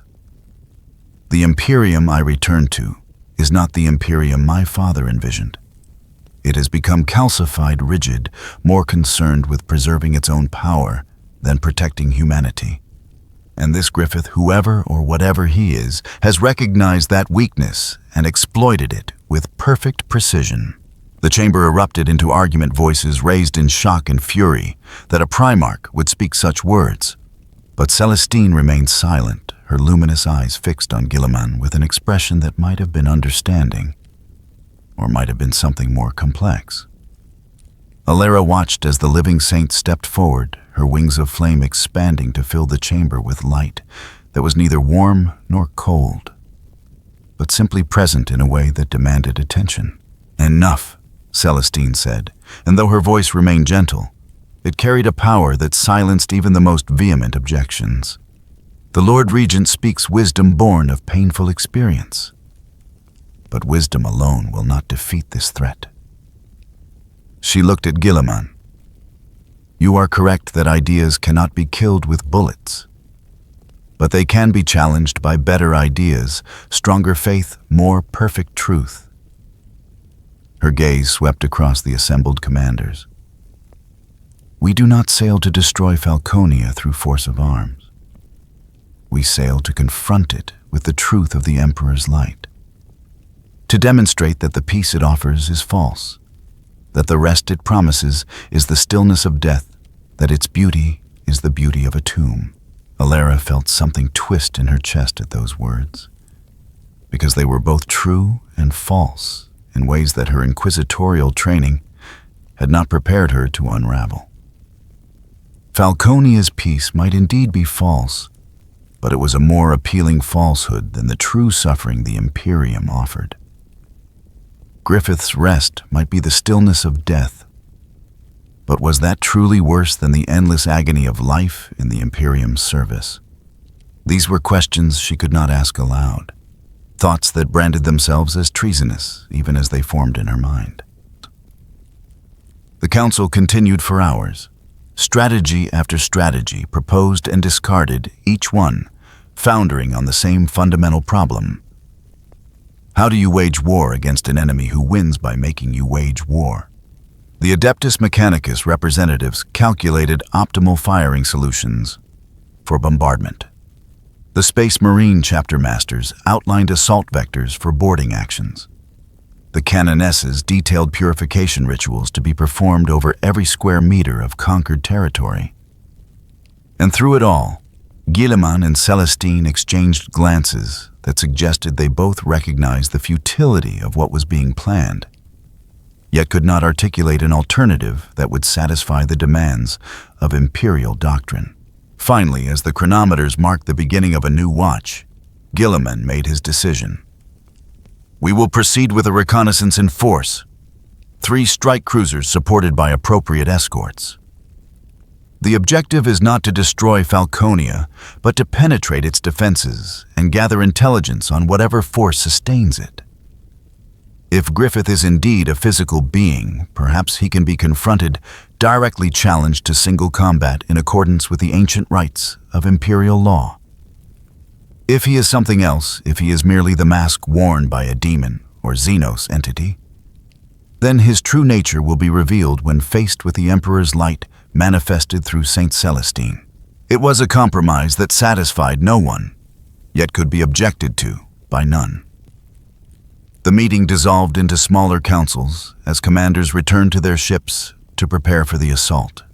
Alara found herself standing alone at the viewing port, looking out at the stars that seemed so distant and cold compared to the white light of Falconia when she felt a presence beside her. She turned to find Saint Celestine standing there, the living saint's wings now folded but still radiating that impossible light. "You doubt?" Celestine said simply, not an accusation, not a condemnation, just a statement of fact. Alara considered denying it, considered the 100 different ways an inquisitor was trained to deflect such observations. But standing in the presence of genuine sanctity, she found that lies came harder than truth. "I do, Holy One. I witnessed Falconia. I heard Griffith speak, and I cannot identify what is corrupt about his offer, except that it contradicts Imperial doctrine. If doctrine itself is insufficient to demonstrate falsehood, then How can we be certain we oppose evil rather than merely alternatives? Celestine was silent for a long moment, her luminous eyes fixed on some distant point beyond the viewing port. When she spoke, her voice carried a sadness that seemed to encompass millennia. You ask the question that has haunted holy warriors since the First Crusade. How do we know we serve the light when the light itself is often cruel? How do we justify suffering in the name of salvation? She turned to face Alara directly. I have no answer that will satisfy your doubt, Inquisitor. I can only tell you that I have died and returned, that I have stood in the presence of the Emperor's will made manifest, and that in those moments beyond life, I understood something that I cannot fully express in words. The Imperium is flawed, broken, often cruel, and frequently unjust. But it remains humanity's only bulwark against the darkness that would consume every soul in the galaxy. Falconia's peace is real, but it is the peace of surrender, of giving up the struggle that defines what it means to be human. Alara wanted to ask how Celestine could know this, what evidence she had seen that Falconia represented surrender rather than victory. But the living saint was already walking away her wings, leaving trails of fading light in the air, and Alara was left alone with her doubts, and the growing certainty that the war they were about to wage would be won or lost, not on any battlefield, but in the hearts of those who witnessed it. The fleet departed Ophelia VII. 3 days later, a column of ships that stretched across the void like a spear aimed at the heart of heresy. Alara watched from the observation deck of the Blade of Testimony as they entered the warp, watched as reality twisted and broke around them, watched as the Geller field strained against forces that wanted nothing more than to tear every soul aboard into screaming fragments. She thought of Falconia, of its white towers and its impossible stillness of Griffith, standing on his dais and offering rest to the weary. She thought of the millions who had heard him speak and returned to their duties changed. She thought of her own doubts, her own questions, her own growing certainty that the Imperium she served was not the bastion of righteousness it claimed to be, but merely the largest and most successful tyranny in a galaxy full of competing tyrannies. And as the warp churned around them, and the fleet plunged deeper into the Imperium, Alara wondered if St. Celestine's golden light would be enough to stand against the white purity of Falconia's peace, or if they were all sailing toward a confrontation that would prove once and for all that sometimes the greatest heresy was not offering false hope, but revealing true despair. The transit through the warp took 6 days by shipboard chronometers, though time held little meaning in that realm where past and future bled together like colors in water. When they emerged at the coordinates, where Falconia hung suspended between realities, the fleet found the White City exactly as it had been described in every report, exactly as it appeared in the dreams that had haunted half the Imperium's population. It made no attempt to hide. It broadcast no warnings. It simply existed, patient and pristine, as if it had been waiting for them since the moment the universe began. Gilliman stood on the bridge of the Mekraga's honor and studied the tactical displays with the eye of one who had conquered 1,000 worlds. The city registered on sensors and didn't register simultaneously. It had mass and no mass. It existed in real space and the warp at once. Every reading contradicted every other reading, and the tech priests monitoring the augur arrays were forced to perform emergency reset rituals on their cogitators when the machine spirits began singing in binary sequences that translated to philosophical questions rather than data. The Primarch made his decision with the speed that had won 10,000 battles. 3 strike cruisers would approach, while the main fleet held position at maximum weapons range. St. Celestine would lead the vanguard, her presence serving as both spiritual shield and tactical probe. If Griffith could be confronted, if his nature could be determined, then perhaps this could be resolved without the bloodshed that would damn them all. Alara found herself assigned to the boarding party, her expertise in identifying heretical corruption deemed essential despite her own doubts about what they would find. The Thunderhawk that carried them toward Falconia flew in perfect silence, not because its engines had failed, but because sound itself seemed to lose meaning as they approached the White City. Alara sat in the troop compartment, surrounded by warriors whose faith should have been unshakable. Battle sisters of the Order of Our Martyred Lady, their armor bearing the marks of 100 campaigns. Grey Knights whose very existence was humanity's weapon against demonic incursion. And at their center, Saint Celestine herself, the living saint's wings folded but still radiating that impossible golden light that had never dimmed in all the millennia since her first martyrdom. They landed not in the central plaza where Griffith had delivered his sermon, but in an outer courtyard, a space of white stone and flowing water, where gardens grew in arrangements too perfect to be natural. The Thunderhawk's ramp descended, and Alara felt her breath catch as she stepped onto Falconia's surface for the second time. The city welcomed them without resistance. No defenses activated. No guards appeared. The only sound was the gentle splash of fountains and the distant singing of birds that might have been real or might have been memory given form. Celestine moved forward with the certainty of divine purpose, her armored boots making no sound on the white stone. Behind her, the battle sisters formed a protective cordon, their bolters held ready but not raised, because what did you aim at when the enemy was architecture itself? Alara walked beside Matthias, her interrogator's hand resting on his bolt pistol in a gesture that was more habit than preparation. Magos Vale accompanied them, his augmetic eyes cycling through spectra. That human vision could never perceive his mechadendrites twitching as they recorded data that would take years to properly analyze. They had walked perhaps 300 meters into the city when the sky changed. Not darkened because Falconia seemed to generate its own illumination independent of any star, but transformed. Where before there had been a pearl-white dome that might have been sky, or might have been some kind of atmospheric shell, now there appeared a moon, full and luminous, hanging impossibly large in a space that should not have been able to contain it. The moon rose where no orbit traced appeared without transition, and its light was not the harsh silver of natural moonlight, but something softer, sadder, weighted with a melancholy that made Alara's chest tighten without understanding why. And then in the center of the courtyard they had just entered, standing in a space that had been empty a heartbeat before there was a child.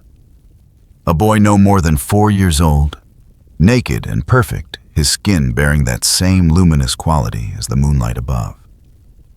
He did not speak, did not move, simply stood there with eyes that held an ancient sorrow, looking at the armed warriors who had come to wage war on peace itself. Time stopped, not metaphorically, not approximately, but literally ceased its forward progression. Alara felt it happen, felt the universe itself draw breath and refuse to release it. Her chronometer continued ticking, but the numbers meant nothing. 17 heartbeats, her enhanced inquisitorial training counted automatically. 17 seconds of perfect stasis in which even Saint Celestine's wings froze mid-flutter, and the Battle Sisters' armor locked in positions that would have been painful if time had been flowing normally enough for pain to register. In that frozen moment, Griffith appeared, not walking from some doorway or materializing from thin air, but simply becoming visible as if he had always been present, and they had only just now gained the ability to perceive him. He stood perhaps 10 meters from the child, his beautiful face locked in an expression that Alara's training screamed was impossible for something claiming to be beyond human emotion. Anguish. Raw and absolute, the look of someone watching everything they had sacrificed, being called into question by innocence incarnate. His winter sky eyes were fixed on the child, and for the first time since Alara had witnessed him speak, Griffith looked like something that could be hurt. Blood welled at the corner of his left eye, a single crimson tear that stood out against his perfect pallor, like a wound in reality itself. And in that tear, in that moment of vulnerability that lasted exactly 17 heartbeats, Robute Guilliman moved. The Primarch had been holding position at the rear of the formation, his massive frame deliberately understated so as not to appear overtly threatening during what was supposed to be a reconnaissance mission. But Guilliman had not survived 10,000 years through caution alone. He recognized opportunity with the instinct of a warrior who had written the definitive text on war itself. The Emperor's sword left its sheath with a sound like prayer and condemnation, combined its blade forged from the faith of 1,000,000 martyrs and quenched in the psychic fire of the Golden Throne itself. Guilliman crossed the distance between himself and Griffith in 3 strides that should have been impossible for something of his size, moving with a speed that made even the Grey Knights look slow. The sword descended in an arc that was not meant to kill, not meant to destroy, but to test, to prove or disprove the hypothesis that Griffith could be touched by mortal hands when his attention was elsewhere. The blade met something that was not flesh and not air, but occupied the space between states. For a fraction of a second, Alera's enhanced perception could see the molecular structure of the Emperor's sword, attempting to assert the physical laws it represented against the reality-defying nature of whatever Griffith had become. The sword did not cut, did not penetrate, but neither did it fail completely. Where blade met being a single white hair, separated from Griffith's perfect symmetry and began to fall, drifting downward with the slow grace of snow descending through still air. Time resumed its normal flow with a sensation like ice water filling Alera's lungs. The child vanished, as he had appeared, simply ceasing to exist in that moment and that place. The impossible moon remained in the sky above. But Griffith's attention had returned, his winter sky eyes now focused on Guilliman, with an expression that combined curiosity and something that might have been respect. The blood tear had stopped flowing, but remained visible, a red stain on white perfection that should not have been possible for something claiming to be beyond such mortal weaknesses. Guilliman stood with the Emperor's sword, still extended, the blade humming with barely contained power. And Alera could see in the Primarch's face the same calculation she had witnessed in the council chamber.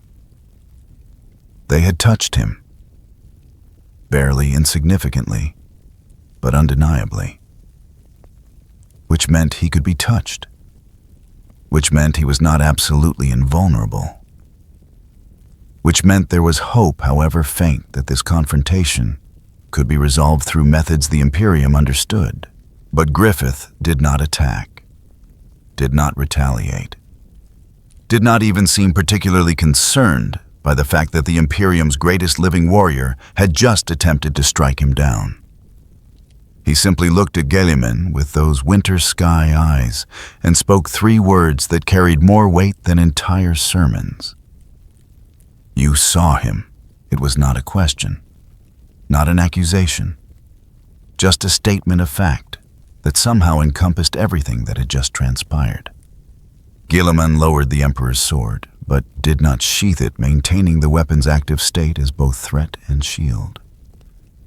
What was that? The Primarch demanded, his voice carrying the authority of one who had commanded legions and expected immediate answers. What did we just witness?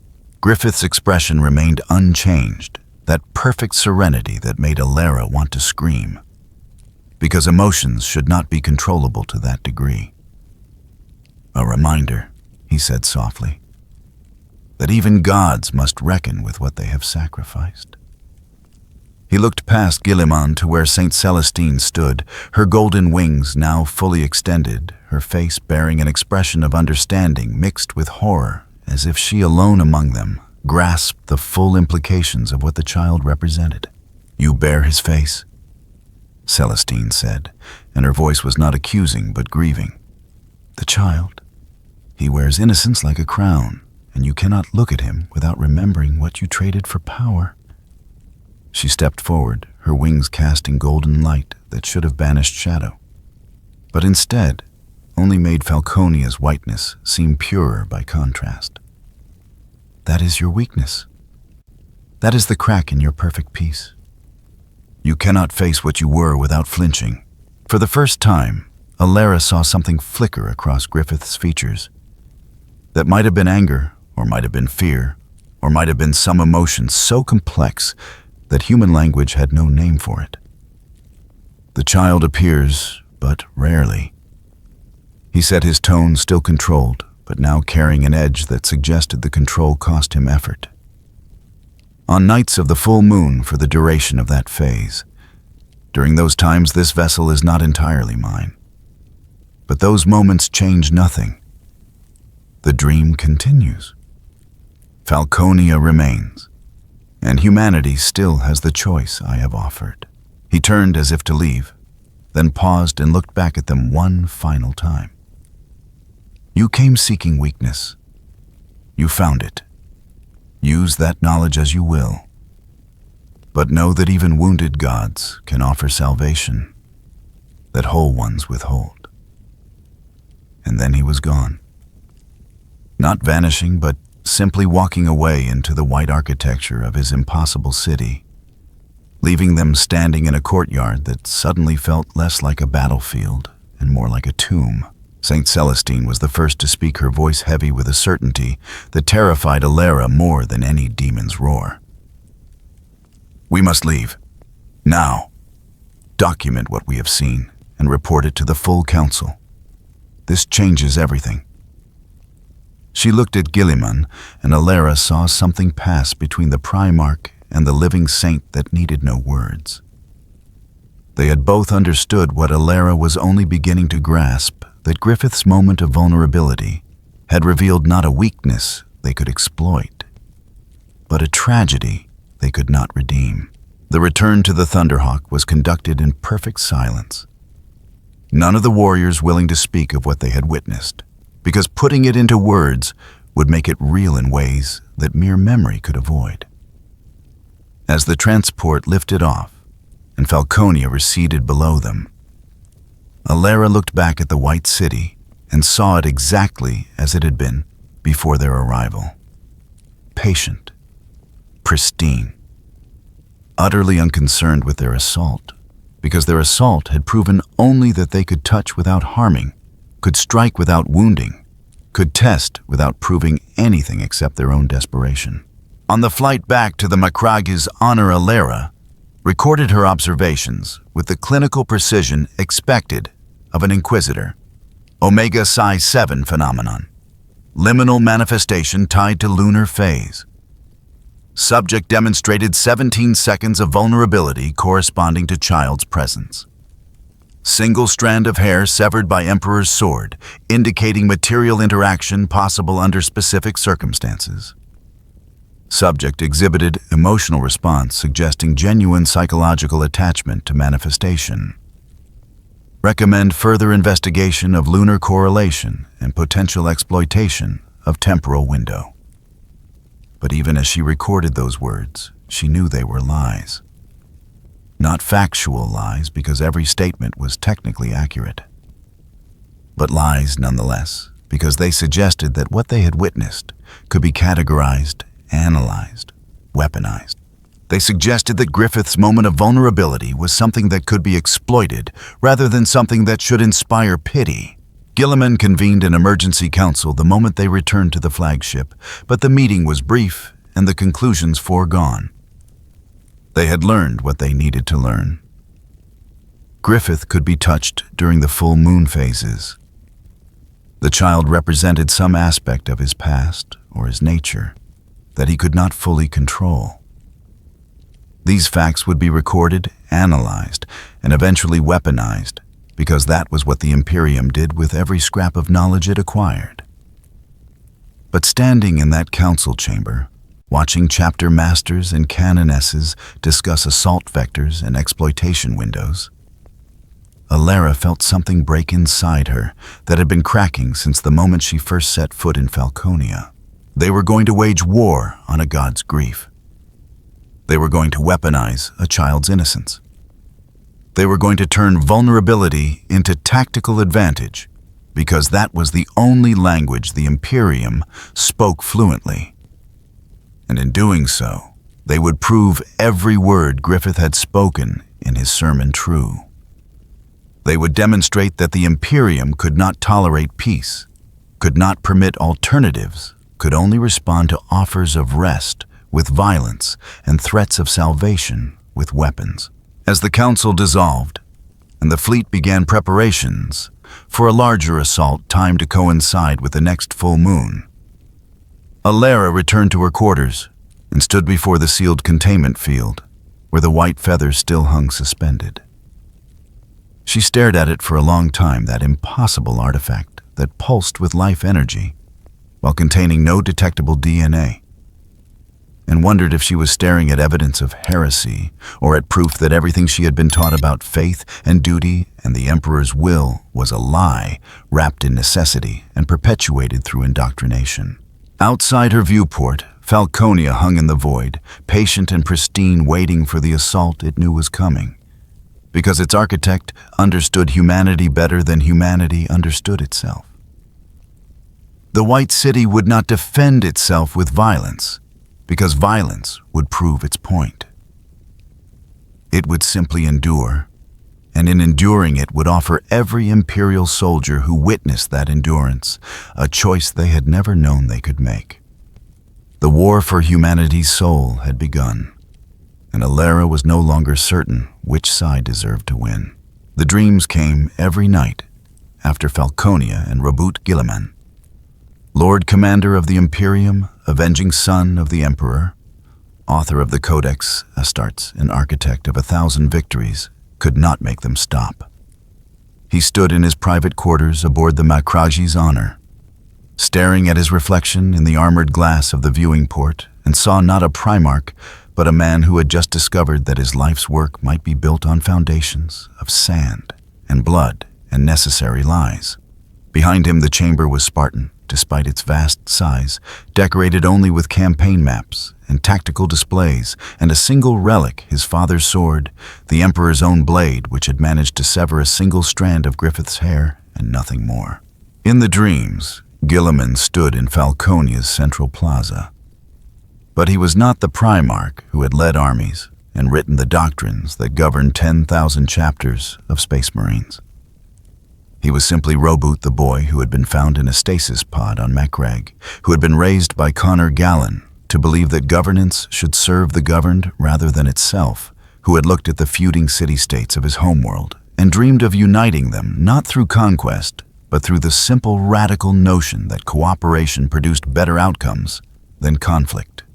In the dreams he knelt before Griffith, not in submission, but in recognition, and when he woke, the taste of that recognition lingered like ash in his mouth. The chronometer showed 0400 hours shipboard time, which meant he had managed perhaps 2 hours of restless sleep before the dreams drove him back to wakefulness.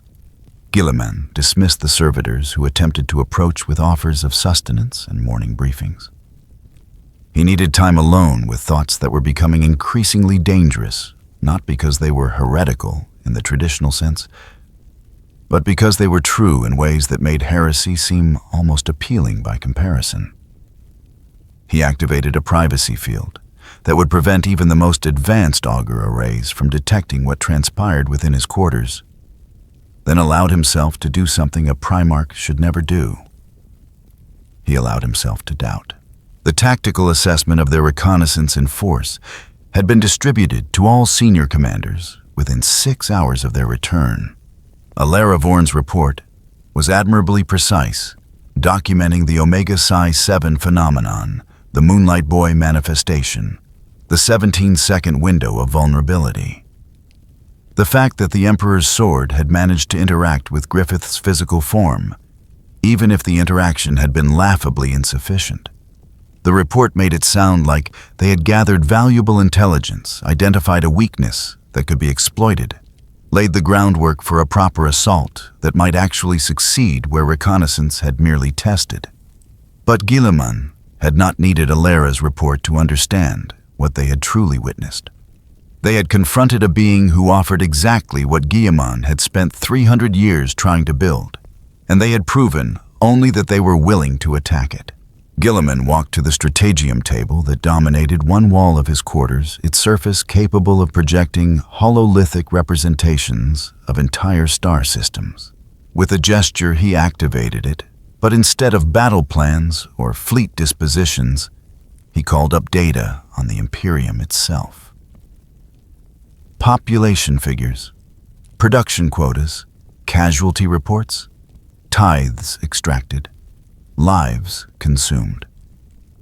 The numbers scrolled past with mechanical precision, each one representing millions or billions of individual tragedies that were classified as acceptable losses in the endless war for humanity's survival. He had reviewed these same figures 10,000 times before his death, and 10,000 times more since his resurrection. They had always seemed necessary. Regrettable but necessary. The price that had to be paid to preserve civilization against forces that would destroy it completely. But standing in that plaza, watching Griffith speak with words that cut deeper than any blade, because they were demonstrably accurate, Guilliman had felt something shift in his perception. The numbers had not changed. The threats facing humanity had not diminished. But for the first time in his long existence, he found himself asking a question that had no good answer. If the Imperium could only survive by consuming its own people in an endless grinder of war and suffering, at what point did survival cease to be worth the cost? At what point did the Imperium become precisely the kind of tyranny his father had supposedly fought to prevent? These were not new thoughts. Guilliman was not so naive as to believe he was the first to recognize the Imperium's fundamental dysfunction. He had spent every day since his resurrection attempting to reform what could be reformed, to steer the vast bureaucratic inertia of 10 millennia of accumulated doctrine back toward something resembling his father's original vision. But those reforms had been incremental at best, opposed at every turn by institutions that equated change with heresy, by power structures that benefited from the current system, even as it ground humanity into dust. He had achieved victories, certainly, saved worlds, reorganized supply lines, executed corrupt officials. But for every problem he solved, 10 more arose, and the fundamental issue remained unchanged. The Imperium was not designed to serve humanity. It was designed to perpetuate itself. And Griffith had built an alternative in what seemed like the span of a single drawn breath. Falconia was not perfect. Guilliman was not so foolish as to mistake its pristine architecture and peaceful inhabitants for proof of genuine virtue. There were costs hidden beneath that white stone sacrifices made in the city's creation that Griffith had admitted to through implication, if not direct statement. The Moonlight Boy had been evidence of that, the ghost of innocence sacrificed on the altar of achieving peace. But even accounting for those costs, even accepting that Falconia might be built on foundations as morally questionable as the Imperium's own, it had achieved something the Imperium claimed was impossible. It had created a space where humans could simply stop. Stop fighting. Stop suffering. Stop sacrificing their children to wars that would never end, because ending was not the point. Guilliman closed the data display with more force than necessary, the hololithic projection collapsing into darkness. He walked to where the Emperor's sword hung on its mounting, the blade still faintly humming with the psychic energy that had been woven into its creation. He had wielded this weapon against demons, and traitors had cut down foes that should have been unkillable, had struck at Griffith with every bit of skill and power his 300 years of martial training could provide. And he had severed a single hair. A meaningless gesture that had proven only that Griffith could be touched, not harmed, not truly threatened. The sword was the Emperor's own weapon, forged from the faith of billions, empowered by the Golden Throne itself. And it had been insufficient. The strategic implications were obvious and damning. If If a full assault on Falconia was authorized, timed to coincide with the next full moon phase, when the Moonlight Boy would appear and Griffith's attention would be divided, they might succeed in wounding him more significantly. Might even succeed in banishing him back to whatever realm he had emerged from, though Guilliman doubted anything so convenient. But the cost of such an assault would be measured not in ships lost or soldiers killed. Those were acceptable prices in Imperial doctrine, but in the message it would send. The Imperium would have proven Griffith's core argument true, that it could not tolerate peace, that it required conflict to justify its own existence, that humanity was not permitted to choose alternatives, no matter how appealing those alternatives might be. And what alternatives did the Imperium truly offer? Guilliman forced himself to articulate the thought with brutal honesty. The average Imperial citizen could expect a life of approximately 37 years, spent in conditions that ranged from merely miserable to actively hellish. They would work until their bodies broke worship a god who might or might not actually protect them. And if they were fortunate, they would die quickly rather than slowly. Their children would face the same fate. Their grandchildren would face the same fate. Generation after generation, an endless cycle of suffering that was classified as necessary because the alternatives, demonic possession, Xenos predation, the complete extinction of the human species, were presented as inevitably worse. But Griffith had demonstrated a third option. Not the Imperium's necessary cruelty, not chaos's entropic madness, but something else entirely. Peace that was not surrender. Rest that was not death. An end to suffering that did not require humanity to abandon its essential nature. And if such a thing was possible, if Falconia's existence proved that humanity could survive without the Imperium's particular brand of controlled atrocity, then what did that make Guilliman? What did it make his father? What did it make the entire edifice of imperial authority that claimed moral justification through sheer necessity? A chime at his door disrupted the dangerous spiral of his thoughts. Guilliman composed himself with the speed of long practice, his expression returning to the mask of confident authority that Primarchs were expected to maintain at all times. He deactivated the privacy field and granted entry unsurprised to find Saint Celestine standing in the doorway. The living saint entered without waiting for further invitation, her wings folded but still emanating that golden light that never dimmed her face. Bearing an expression of compassion mixed with concern. She had clearly not been sleeping either. They stood together in silence for a long moment. Two beings whose very existence was defined by service to humanity, both struggling with the realization that their service might be perpetuating the very suffering they claimed to prevent. Finally, Celestine spoke, her voice carrying none of its usual crystalline certainty. You saw it too. What we could have been. What we should have been. What we failed to create because we were too afraid to let humans choose for themselves. Guilliman felt something in his chest tighten at those words, because they articulated what he had been trying not to admit, even to himself. The Imperium was supposed to be temporary. My father always intended to hand power back to ordinary humans once the great threats were eliminated. But the threats never ended, and the Imperium never relinquished control. And somewhere in those 10,000 years, we stopped serving humanity and started demanding it serve us. Celestine moved to stand beside him at the viewing port, looking out at the stars that stretched endlessly in all directions. I have died 17 times in the Emperor's service. Each time I have returned because I believed my sacrifice served a greater purpose. But standing in that plaza listening to Griffith speak, I found myself wondering if my deaths have accomplished anything except perpetuating a system that requires martyrs to function. She paused, and Guilliman saw doubt written across her perfect features. If Falconia can exist without demanding sacrifice, without requiring endless war, without consuming its own people in the name of survival, then what does that make the Imperium? What does that make us?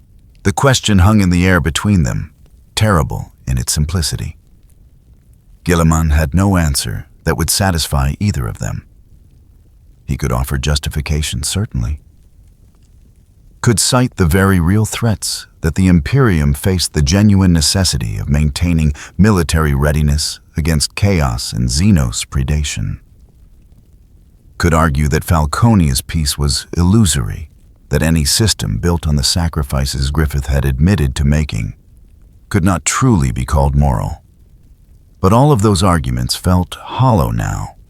Defensive rather than persuasive, the kind of rhetoric one deployed when the fundamental position was indefensible. Instead, he said simply, "I don't know." And that uncertainty may be the most dangerous thing facing the Imperium right now.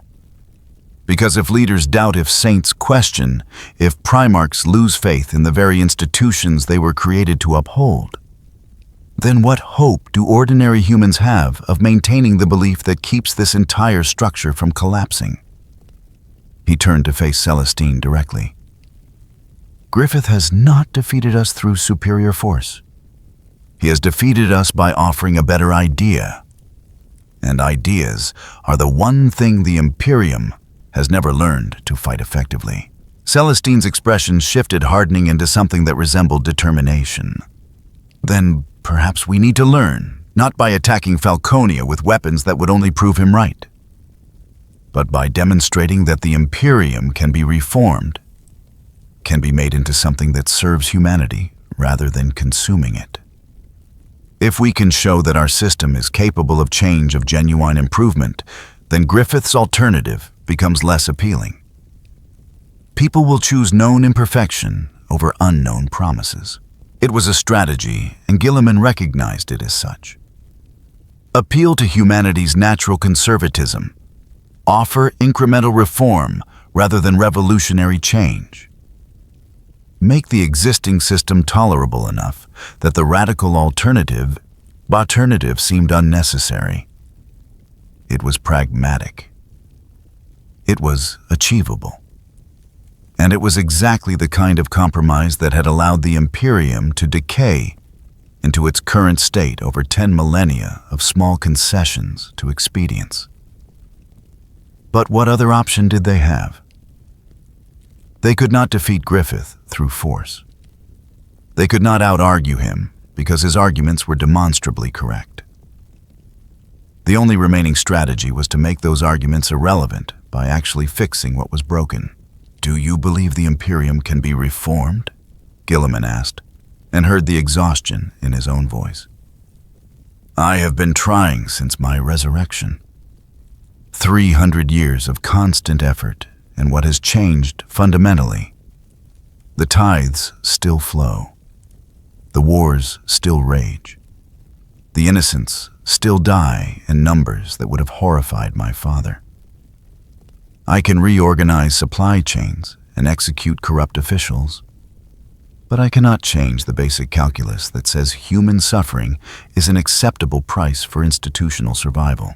Celestine was silent for a moment, her wings dimming slightly as if her own faith wavered. When she spoke, her words carried the weight of someone who had witnessed too much. Perhaps reform is impossible. Perhaps the Imperium has calcified beyond redemption. But if that is true, then Griffith's alternative is not heresy. It is salvation. And we who oppose him are not defenders of humanity, but its jailers keeping people locked in suffering because we lack the courage to admit that the system we serve is fundamentally evil. The word hung between them like a weapon. Evil. Not flawed, not imperfect, not regrettably necessary. Evil. And Guilliman found he could not argue against it because standing in Falconia he had seen what good might look like, and it bore no resemblance to the Imperium he served. But acknowledging that truth would require abandoning everything he had fought for across 3 centuries of existence. Would require admitting that his father's vision had been corrupted beyond recovery. Would require accepting that the Imperium he had helped build might need to be torn down and replaced rather than reformed. And he was not certain he possessed the strength for such an admission. Instead, he did what Primarchs always did when faced with questions too large to answer. He compartmentalized, focused on immediate tactical concerns rather than existential dread. The next full moon phase occurs in 23 days. The Council has authorized a larger assault force, 3 full battle groups, supported by appropriate auxiliary elements. The objective will be to exploit the Moonlight Boy phenomenon to inflict sufficient damage on Griffith that he either withdraws or can be contained. If we succeed, we buy time to address the larger questions. If we fail, then perhaps failure will provide its own answer about whether the Imperium deserves to survive. Celestine nodded slowly, accepting the retreat into military planning, even as both of them recognized it for what it was, a postponement rather than a resolution. I will lead the vanguard again. My light has always been anathema to creatures of the warp. Perhaps it will prove equally effective against whatever Griffith has become. But her voice lacked conviction, and they both knew that golden light and white light might be more similar than different, both claiming to serve humanity while demanding submission as the price of salvation. They stood together at the viewing port as the chronometer marked the beginning of a new day, watching the stars that represented billions of worlds, where trillions of humans lived and died in the Imperium's service.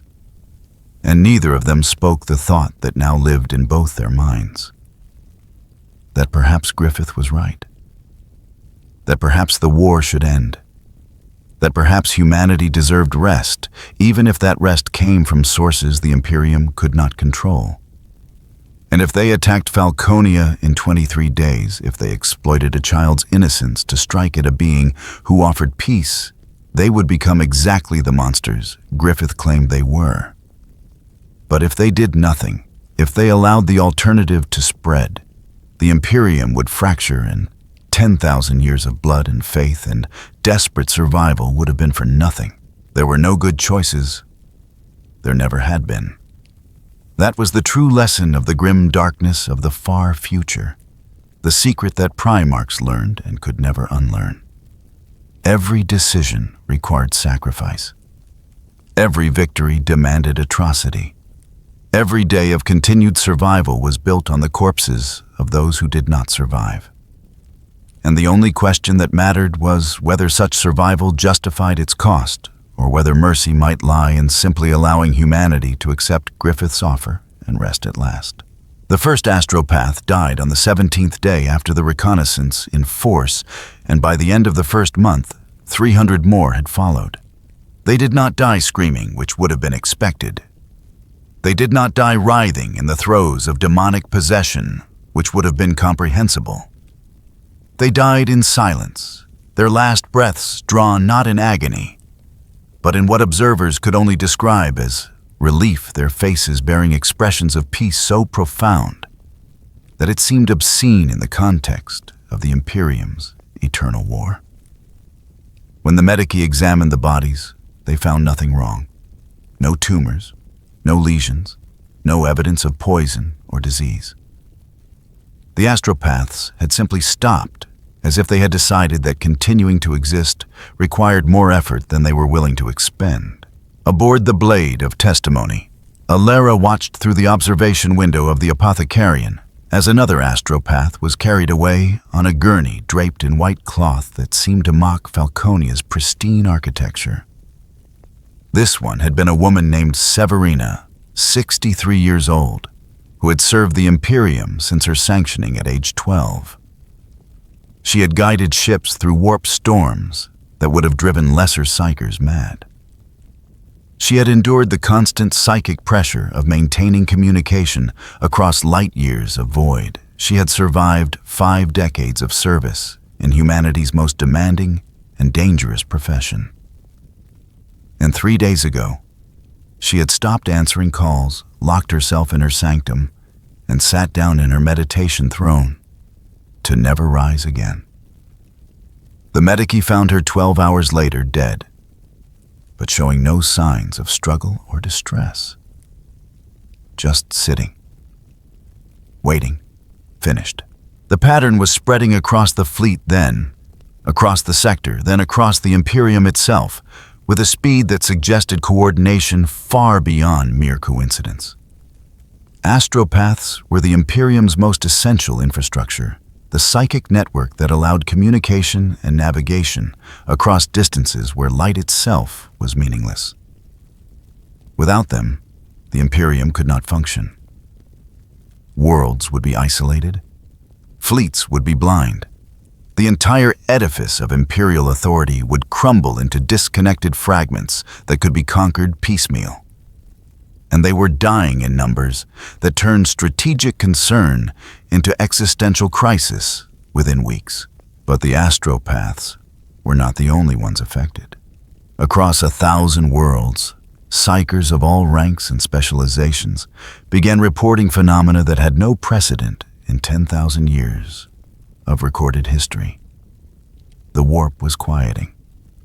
Not dying because the warp could not die any more than emotion itself could cease to exist, but changing, becoming still in ways that violated every principle of its fundamentally chaotic nature. Navigators found their routes becoming easier. The currents of the Imperium flowing with unnatural regularity, rather than the turbulent unpredictability that had defined warp travel since humanity first learned to pierce the veil between realities. Sanctioned psychers discovered their powers responding with unprecedented precision, as if the warp itself was cooperating rather than resisting their attempts to channel its energy. And in every case, those who experienced this new calm reported the same sensation. A presence vast beyond comprehension, pressing against the warp from some impossible direction, smoothing its chaos into something that resembled order. Those who pushed deeper into the sensation, who tried to identify its source through psychic perception, invariably returned changed. Some fell into comas from which they never woke. Others went mad in ways that were unusual even by the standards of warp-related insanity, speaking of white towers and singing silence, and a peace so complete it felt like drowning. And a few, perhaps the most frightening cases, simply walked away from their duties with serene smiles and began traveling toward coordinates that, when plotted, all converged on the same location. The place where Falconia hung, suspended between realities, patient and pristine, and utterly unconcerned with the chaos its existence was causing. The Ordo Malleus convened an emergency conclave on Terra itself, gathering representatives from across the galaxy to address what some were calling the quietening. Alara attended as expert witness her direct experience with Falconia, making her testimony essential despite the questions about her own reliability that had been raised since her return. She stood before an assembly of inquisitors whose names could end worlds and whose authority was backed by 10,000 years of institutional paranoia. And she told them the simple, terrible truth. Griffith was not attacking the Imperium through conventional warfare. He was offering an alternative that the warp itself found preferable to its current state, and reality was accepting that offer. The implications were debated for 3 days without reaching any consensus, except that something needed to be done immediately. Some argued for immediate military action, a full crusade that would bring the combined might of a dozen sectors to bear on Falconia before its influence spread further. Others counseled caution, pointing out that every previous attempt to engage Griffith directly had ended in failure or revelation, that attacking him only validated his arguments about the Imperium's fundamental nature. A few, their voices barely above whispers, suggested the unthinkable that perhaps the quietening was not a threat to be opposed, but a phenomenon to be studied, possibly even accommodated. Because what if Griffith was actually succeeding at something the Emperor himself had failed to achieve? What if he was bringing order to chaos? Those voices were silenced quickly, their speakers removed from the conclave and subjected to extensive examination for signs of corruption. But the questions they raised lingered unspoken but present in every subsequent debate. Because the truth that no one wanted to acknowledge was that the quietening appeared to be beneficial. Ships were traveling faster and more safely. Psychers were experiencing fewer incidents of possession or catastrophic failure. Even the rate of chaos incursions across the Imperium had decreased measurably in the weeks since Falconia's appearance. If this was an attack, it was the most insidious one imaginable, offering improvement rather than destruction, making the enemy's position appealing rather than terrifying. Alara returned to her quarters after the third day of deliberations, with a headache that felt like her skull was being compressed from the inside. She had spent 72 hours listening to the Imperium's most powerful inquisitors argue in circles, each one bringing decades or centuries of experience to bear on a problem that had no precedent and therefore no solution written in the established texts. They had accomplished nothing except agreeing that something needed to be done, which was not actually an accomplishment at all. She poured herself a measure of amasec from a bottle that had survived 5 different deployments and stared at the white feather that still hung in its containment field, pulsing with that impossible life energy that should not exist. 23 days had passed since the reconnaissance in force. The lunar cycle was approaching its completion. In 6 more days, the full moon would rise over Falconia. The Moonlight Boy would appear, and Guilliman would lead an assault force that dwarfed their previous attempt. 3 battle groups, 12 capital ships, 4 full chapters of Adeptus Astartes, elements from 6 different Adeptus Sororitas orders, enough firepower to reduce a planet to ash. All of it aimed at a 17-second window of vulnerability during which they might possibly inflict enough damage on Griffith to force him to withdraw or at least limit his influence. It was a plan born of desperation rather than strategy, and Alara knew with cold certainty that it would fail, not fail tactically. The assault would proceed according to plan. Ships would achieve optimal firing positions. Warriors would execute their assigned objectives. The Emperor's sword would strike true during those 17 seconds when Griffith's attention was divided. But it would fail strategically, philosophically, spiritually. Because the moment the Imperium launched that assault, the moment they chose violence over every other option, they would prove Griffith correct. They would demonstrate that the Imperium could not tolerate peace, that it required conflict to justify its existence, that humanity was not permitted to choose alternatives, no matter how appealing those alternatives might be. And every soul who witnessed that truth would carry it back to their ships and worlds and duties. And the quietening would spread not despite the assault, but because of it. Alara drank her amasec in 3 long swallows and felt the burn travel down her throat without bringing any comfort. She had served the Inquisition for 43 years. She had hunted heretics and burned worlds and executed innocents in the name of necessary evils that she told herself served a greater good. She had truly believed that the Imperium's cruelty was justified by the threats it faced, that suffering in the Emperor's service was preferable to the alternatives offered by chaos or Xenos domination. But standing in Falconia, listening to Griffith speak, she had felt that certainty crack. And watching the quietening spread across the Imperium, seeing Psychers die in peace rather than agony, witnessing the warp itself become less hostile, she felt that crack widen into a chasm. What if the Imperium was wrong? Not tactically wrong, not strategically wrong, but fundamentally wrong, in ways that no amount of reform could address.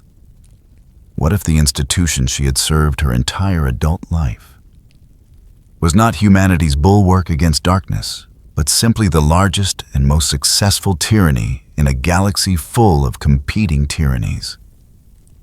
What if Griffith's offer of rest was not corruption, but salvation? and she had spent decades fighting on the wrong side. These were not thoughts an inquisitor could afford to entertain. These were the first steps on a path that led inevitably to heresy and damnation and execution for crimes against the Imperium itself. But Alara could not stop thinking them, could not unsee what she had witnessed, could not unfeel the relief on those dead astropaths' faces. They had been offered rest, and they had accepted it. They had chosen Griffith's peace over the Emperor's war. And every day more were making that same choice, silently abandoning their posts to walk toward Falconia, toward the White Towers and the singing silence, and the promise that suffering could end. In 6 days, the assault would begin. In 6 days, Guilliman would strike during those 17 seconds of vulnerability. In 6 days, the Imperium would demonstrate once and for all that it preferred violence to peace war, to wrest endless suffering to the possibility of an ending. And Alara would be there, because that was her duty, because 43 years of service could not be abandoned on mere philosophical doubt, because someone needed to record what happened so that future generations might understand the moment when humanity was offered salvation and chose damnation instead.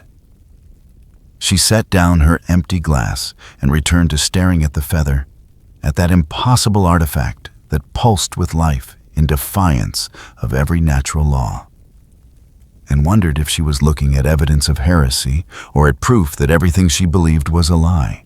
The answer she suspected would become clear in 6 days. But she also suspected that by the time the answer was clear, it would be far too late to matter. The warp tore open above the fleet 3 days before the scheduled assault on Falconia, and what emerged should not have been possible.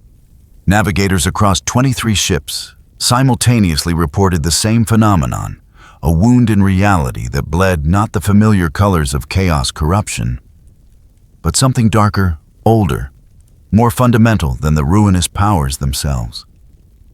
It was black like the void between stars, but it moved with purpose, and within that darkness, something burned. Not the golden fire of the Emperor's light, not the multicolored flames of chaos, but a rage so pure and absolute that it registered on psychic sensors as a scream that had been building for centuries and was only now finding voice. The thing that fell from that shot wound crashed onto the forward deck of the Makraiji's Honor, with force enough to buckle adamantium plating and send servitors tumbling across the landing bay. When the impact smoke cleared and damage control teams rushed forward with weapons drawn, they found a man. Not a space marine because he wore no power armor. Not a guardsman because his equipment belonged to no regiment in the Imperium's vast military apparatus. Just a man standing in the center of a crater he had created, holding a sword that was too large to be wielded by any normal human, a blade of black metal that seemed to drink light rather than reflect it. His armor, if it could be called that, was battered and broken, held together by straps and prayers, and what might have been sheer stubbornness given physical form. His right arm was mechanical crude by Imperial standards, yet clearly functional. Its joints hissing with pneumatic pressure as he shifted his grip on the impossible sword. His left eye was covered by some kind of scarred tissue that looked like it had been burned closed decades ago. And his face, visible beneath hair that had gone white in some places and remained black in others, bore an expression that the servitor's simple logic engines could not properly categorize. It was not anger. It was not hatred. It was something beyond both a fundamental rejection of the universe itself, combined with an unwillingness to surrender, even to impossibility. He spoke one word, his voice raw as if unused for ages. "Griffith." Then he collapsed, the sword clattering beside him, and before the servitors could decide whether to execute him or attempt medical intervention, Saint Celestine was there, her wings manifesting as she appeared seemingly from nowhere, kneeling beside the fallen warrior with an expression of recognition mixed with horror. Gilliman arrived in the landing bay within minutes, summoned by reports that made no sense and therefore demanded immediate investigation. He found Celestine cradling the unconscious man's head in her lap, her golden light washing over him without quite touching, as if even her sanctified presence recognized something in this stranger that should not be interfered with. The Primarch approached carefully, the Emperor's sword held ready despite the fact that the intruder was clearly no immediate threat in his current state. Up close, Gilliman could see details the servitors had missed. The man's armor bore markings that resembled religious iconography, but belonged to no faith he recognized. The mechanical arm was fused to flesh in ways that suggested trauma rather than augmentation. And the sword, that impossible blade that should have required servo-assisted strength to lift, had been wielded by nothing more than human muscle, enhanced by what could only be described as absolute refusal to accept limitation. "He is not of the warp," Celestine said softly, still bathing the stranger in her golden light. "But he has traveled through it.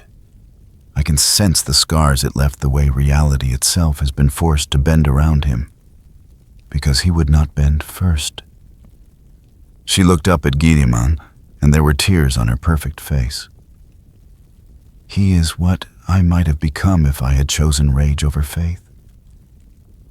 If I had decided that survival mattered more than salvation. He is a living saint that no god would claim, because his divinity comes not from worship, but from simple refusal to die." Alara was summoned to the Macraggie's honor within the hour, her expertise in identifying heretical corruption deemed essential for examining whatever this new arrival represented. She entered the apothecarian to find the stranger secured to a medici slab with restraints that were probably insufficient if he woke and decided to leave, watched over by Celestine on one side and 3 full squads of ultramarines on the other.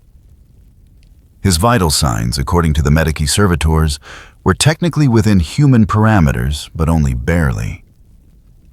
His heart beat at a rate that should have caused immediate cardiac failure. His blood pressure fluctuated wildly, without pattern. His brain activity suggested consciousness, even though he showed no external signs of waking. He was by every medical standard dying, and had been dying for what the servitors estimated at several decades, yet somehow continued functioning through methods that violated biology itself. The sword lay on a separate table, and Alara felt her skin crawl as she approached it.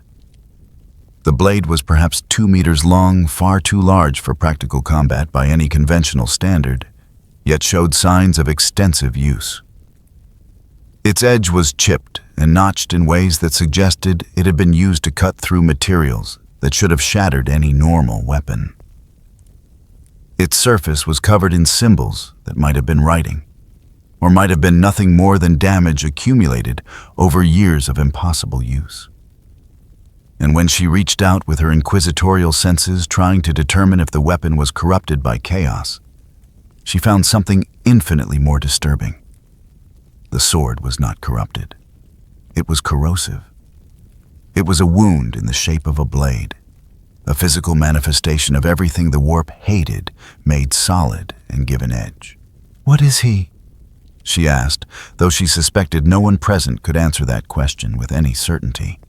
Gilliman stood with arms crossed, studying the unconscious warrior with an expression that suggested he was seeing something that confirmed suspicions he had hoped were incorrect. "I believe he is what emerges when someone fights the God Hand, without the Emperor's blessing, without Imperial support, without anything except the determination to continue existing in defiance of forces that would erase him." The Primarch's voice was quiet. "I believe he is proof that humanity can survive through rage alone, if the rage burns hot enough and long enough. And I believe he is here because he sensed Griffith's presence and followed it through the warp itself, which should have been impossible, but clearly was not." The stranger's single visible eye opened, and Alara felt every person in the apothecarian tense as one. The eye was not the glowing red of chaos corruption or the blank white of psychic awakening. It was simply gray, the color of ashes and exhausted fires. and it looked around the room with the methodical assessment of someone who had woken in dangerous circumstances so many times that the process had become automatic. He tested the restraints without obvious effort, found them sufficient to hold a normal human, but insufficient for whatever he was. And with a single convulsive movement that sent medical equipment clattering to the floor, he tore free. Bolt pistols tracked him as he stood swaying slightly, one hand reaching for the sword that lay just beyond his current reach. But Celestine stepped between him and the weapon, her wings spreading to fill his vision with golden light, and spoke in a voice that was both gentle and absolutely inflexible. "Peace, warrior. You are among allies." The stranger's response was immediate and predictable. He laughed a sound like stones grinding together like bones, breaking like every moment of suffering given voice. "There is no peace," he said in that raw voice that suggested screaming was more natural to it than speech. "Not while he exists. Not while his city stands. Not while his dream continues." He tried to step past Celestine to reach the sword, but the living saint did not move, and somehow her immobility was more absolute than any wall. "Griffith," she said, making the name a question and an acknowledgement simultaneously. The stranger nodded once, sharp and definite. "The hawk, the falcon of light, the white saint of false salvation." His mechanical arm flexed, servos whining. "I have followed him across dimensions and through death itself. I have carved my way through armies of his apostles and burned the cities he built on bones. I have lost everything in the pursuit except the pursuit itself."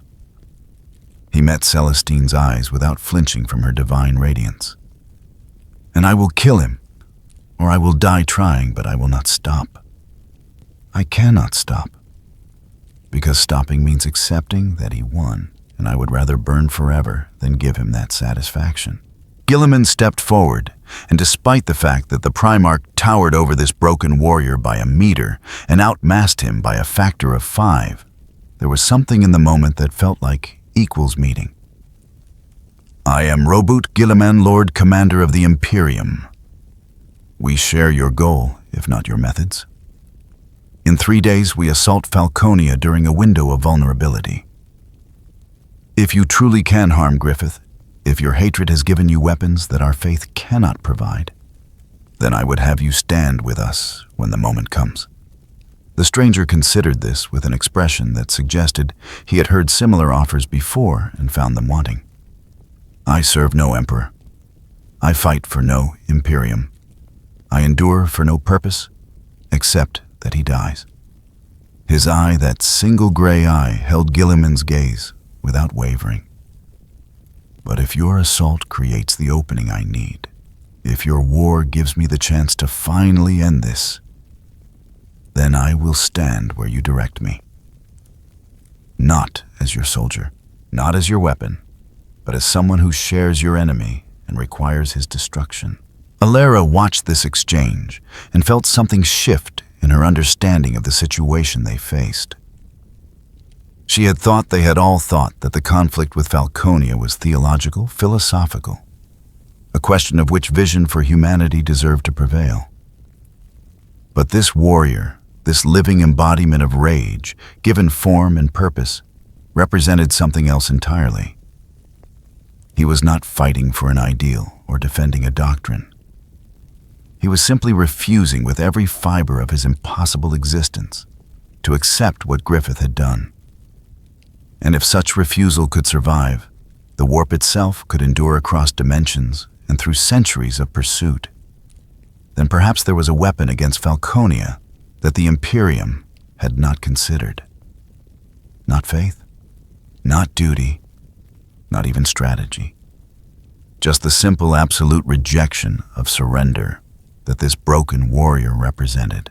The stranger's name, when Celestine finally coaxed it from him, was Guts. A common word made singular through use as identity.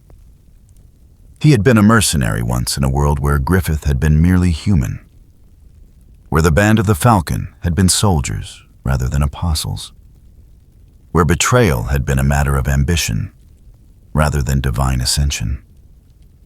He had watched everything he cared about sacrificed to fuel Griffith's transformation, had survived when survival should have been impossible, and had spent the years since hunting the thing his former commander had become. The details were fragmentary, delivered in brief sentences between long silences, but the essential truth was clear. Guts existed to kill Griffith. Everything else was secondary. The assault plan was modified to account for this new variable.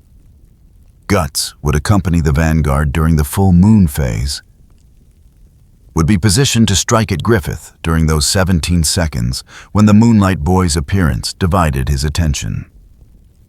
The Dragon Slayer, as the massive sword was called, would be allowed despite violating every regulation regarding weapons aboard Imperial vessels, because tests had proven that attempting to move it from Guts' side resulted in consequences that were metaphysically unpleasant for everyone involved. The warrior himself would receive no official rank or authority, would simply be another combatant in the assault force, except that everyone who looked at him understood he was something more. He was proof that Griffith could be opposed, that his perfect peace could be rejected, that humanity's capacity for rage, for simple stubborn refusal to accept the unacceptable, could survive even transit through the warp itself. In the 3 days before the assault, Guts did not train or pray or prepare in any conventional sense. He simply stood at the observation port in the quarters assigned to him, staring at the point in space where Falconia hung invisible to normal sight. And Alara, watching him through surveillance feeds, saw in his posture something she recognized. He was not planning. He was not strategizing. He was simply existing in the moment before the strike, holding himself ready through an effort of will that should have been impossible to sustain, but clearly was not. And when the full moon phase began, when the assault force launched, and the warriors of the Imperium prepared to wage war on peace itself, Guts walked to the boarding craft, with his sword on his shoulder and his single gray eye fixed on the future, like a man who had already decided that death was acceptable as long as it came after accomplishing the only purpose he recognized. The only purpose that mattered. The death of the Hawk. The assault began at the moment when the full moon reached its apex over Falconia. Though there was no actual moon, and Falconia existed in a space where concepts like apex had only metaphorical meaning. 3 battle groups launched simultaneously from positions that had been calculated to provide optimal firing solutions and maximum tactical flexibility. 12 capital ships, supported by screens of escorts and fighter wings, 4 full chapters of Adeptus Astartes in boarding craft that could double as assault boats, and elements from 6 Adepta Sororitas orders, singing hymns that were half prayer and half war cry.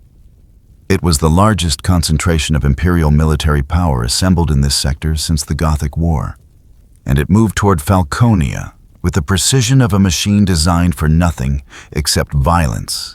And the White City did not respond. No shields activated. No weapons emerged from hidden emplacements. No defensive fleet materialized from the warp to contest their approach. Falconia simply hung in the void, exactly as it had hung for months. Patient and pristine and utterly unconcerned with the fact that humanity's greatest warriors were bringing fire and faith to bear upon its perfect peace. The tactical displays showed this absence of response with accuracy that bordered on mockery, and every commander who watched those displays felt the same cold certainty that this assault would not unfold according to any doctrine written in the Codex Astartes. They were not attacking a fortress. They were attacking an idea that had chosen to manifest in stone and light, and ideas did not defend themselves with weapons because they did not need to. Aboard the Macragi's Honor, Gilliman stood in full battle plate with the Emperor's sword drawn and felt the weight of command settle on his shoulders like a shroud. Around him, his command staff monitored fleet positions and weapon readiness and communion channels, but their efficiency was automatic rather than confident. They all knew what they were about to do. They were going to exploit a child's innocence to strike at a being who offered rest to the weary, and in doing so they would prove that the Imperium could tolerate anything, except alternatives to its own authority. Celestine stood to his right, her wings furled, but radiating that golden light which had never faltered in all her resurrections, and to his left stood Guts the Dragon Slayer, resting on his shoulder with weight that should have required powered armor to bear, but was carried through nothing except absolute refusal to acknowledge limitation. The Moonlight Boy appeared exactly 17 seconds after the fleet achieved optimal firing position, materializing in Falconia's central plaza, as he had during the reconnaissance in force. Time did not stop. This time did not freeze into that impossible stasis that had marked his previous manifestation, because Griffith had learned and adapted and was no longer caught unprepared. But the child's presence still divided his attention, still caused that single crimson tear to well at the corner of his winter sky eye, still created a moment of vulnerability that was measured not in 17 seconds, but in perhaps 3. 3 seconds during which the assault force struck with every weapon at their disposal and Falconia burned. Macro cannons fired shells the size of hab blocks that should have reduced the white stone to rubble. Lance batteries unleashed beams of coherent energy that could crack continents. Cyclonic torpedoes, their payloads carefully configured to avoid planet-killing yields, but still deliver sufficient destruction to level cities, streaked toward their targets in formations that had been practiced 1,000 times. And for 3 seconds, perhaps the longest 3 seconds in Imperial history, the assault appeared to succeed. Fire bloomed across Falconia's pristine architecture. Stone that had never shown damage cracked under impossible pressures. Towers that had stood unchanging swayed as their foundations were compromised. The White City, for the first time since its appearance, looked like it might actually fall. Then Griffith's attention returned, and the assault simply stopped mattering. He did not gesture or speak or make any visible effort. He simply decided that the attack was finished, and reality complied with that decision. Shells that were still in flight lost momentum and drifted to gentle stops, their explosive payloads failing to detonate. Energy beams dispersed into harmless light that illuminated the plaza without burning. Torpedoes hung suspended in midair like ornaments, their guidance systems confused by physics that no longer operated according to principles they had been designed to understand. And the damage that had been inflicted, the cracks in stone and swaying of towers, began to repair itself with speed that suggested time itself was running backward for Falconia alone, while the rest of the universe continued forward. In that moment of absolute futility, as every commander in the assault force realized simultaneously that they had brought insufficient force to threaten even a single building, something else happened. Something that had not been anticipated, because it should not have been possible, because the Emperor of mankind had not moved from the Golden Throne in 10,000 years, because his consciousness was too vast and too diffused to focus on any single event, no matter how significant. But Griffith's act of casual omnipotence, his simple decision that Imperial weapons would not harm his city, registered on senses that operated beyond mortal comprehension, and for the first time in millennia, the Emperor opened his eyes. Not his physical eyes, because the withered husk that sat upon the Golden Throne had not possessed functional eyes since the Horus Heresy, but his psychic awareness, that vast consciousness that maintained the Astronomicon and held shut 1,000 breaches in reality and guided humanity through the long night, focused itself with precision that caused astropaths across the galaxy to collapse in seizures as the Emperor's attention left them for one crystalline moment. He looked at Falconia through senses that perceived not merely matter and energy, but the fundamental forces that shaped reality itself, and he recognized what he saw. Griffith was not a demon, was not a Xenos intelligence, was not even technically heretical by the strict definitions that the Inquisition employed. Griffith was simply someone else who had achieved apotheosis, who had sacrificed everything to obtain power sufficient to reshape reality, according to vision, who had decided that peace justified any price, and made that decision absolute through force of will alone. Griffith was in every way that mattered what the Emperor himself had been before ascending to the Golden Throne. A man who had looked at suffering and decided it was unacceptable, who had gathered power sufficient to end that suffering, and who had implemented his vision regardless of cost or consequence. The only difference was direction. The Emperor had chosen endless war as the path to eventual peace. Griffith had chosen to impose peace immediately and call it salvation. And standing in the plaza of Falconia, looking up at assault forces that had failed to harm a single citizen of his impossible city, Griffith felt that attention focus upon him and smiled.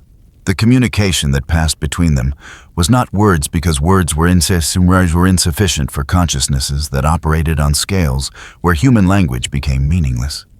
It was exchange of understanding, recognition of similarity, acknowledgement that they were mirror images, separated only by methodology and 10,000 years of accumulated consequence. The Emperor showed Griffith what the Imperium had become: the necessary cruelties and pragmatic horrors and calculated sacrifices that kept humanity alive in a galaxy that wanted nothing except its extinction. Griffith showed the Emperor what Falconia represented: the peace that required no justification, and the rest that demanded no penance, and the simple, radical notion that suffering could end if someone was willing to make it end. And in that exchange, both understood something terrible. They were both correct.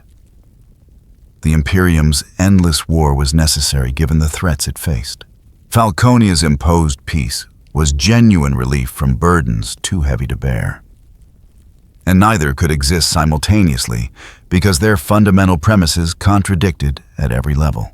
The Emperor withdrew his attention with something that might have been sadness, or might have been respect, or might have been the recognition that even gods had limitations. He could not destroy Griffith without violating principles he had spent 10,000 years claiming to uphold. Could not condemn someone for offering peace when that was supposedly the Imperium's ultimate goal. Could not punish the achievement of what he himself had failed to accomplish simply because the methodology differed from his own. And in his withdrawal in that moment, when the Emperor's presence faded back into the diffuse awareness that maintained the Astronomicon, he left behind a single thought that impressed itself upon every psyker in the assault force, with clarity that would haunt them for whatever remained of their lives. He envies what I have built because I succeeded where he failed. I gave them rest. He gave them duty. And they will choose rest every time if given the option, because they are tired and he cannot stop asking them to sacrifice. Aboard the Macragi's honor, Gilliman felt that thought echo through his mind and knew with absolute certainty that the assault had failed, not tactically, but philosophically. They had proven they could hurt Falconia during those 3 seconds when Griffith's attention was divided. Had demonstrated that sustained assault during lunar phases might eventually cause sufficient damage to make the city uninhabitable. But in doing so, they had proven only that the Imperium's response to offers of peace was violence, and every soul who witnessed that truth would carry it back to their stations and ships and worlds. The quietening would spread not despite this assault, but because of it, and there was nothing he could do to prevent that outcome except continue the attack until Falconia fell, or the assault force was exhausted, and either result would damn them equally. He gave the order to withdraw with voice that carried no emotion, because emotion was a luxury commanders could not afford when making decisions that would affect billions. The fleet began its retreat in good order, weapons still tracking Falconia in case Griffith decided to press his advantage. But the White City made no move to pursue. Simply remained exactly where it had been, patient and pristine and utterly victorious through the simple expedient of refusing to be defeated.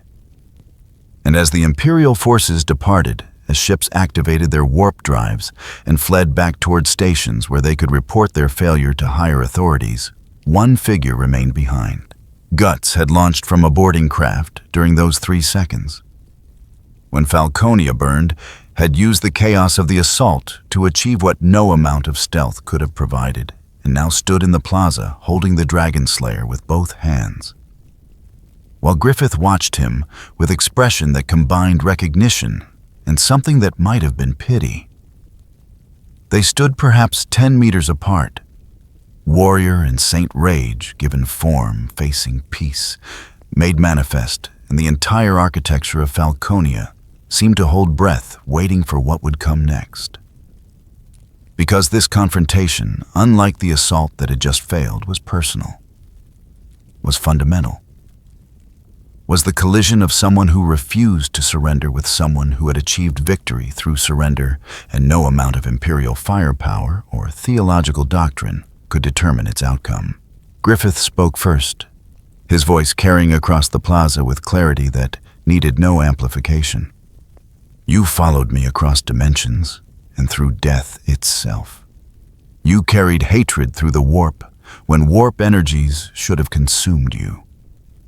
You exist now only because rage burns hot enough in your soul to substitute for faith and duty, and every other force that sustains human life in this terrible millennium.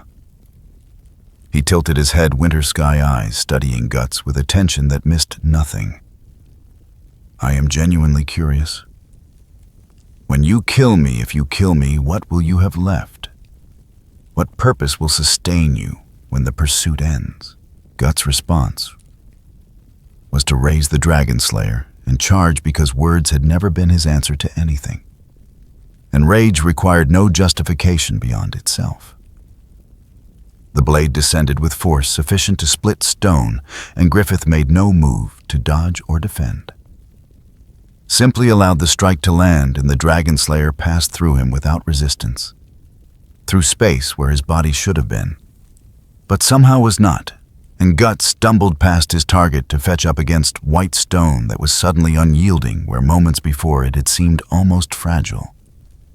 He spun, readied for second strike, but Griffith had not moved, was simply standing exactly where he had been looking at Guts, with expression that might have been sympathy, or might have been contempt, or might have been simple acknowledgement that some pursuits could never end, because ending was not their purpose. You cannot kill me here, Griffith said softly. In a place built from the dreams of those who chose rest over rage, peace over survival, surrender over endless struggle. Your blade drinks corruption and cuts through warp energy and harms what should not be harmed, but it cannot strike what has become fundamentally real through collective acceptance. Falconia exists because they believe in it more strongly than they believe in the Imperium. And as long as that faith persists, I am as unkillable as their hope.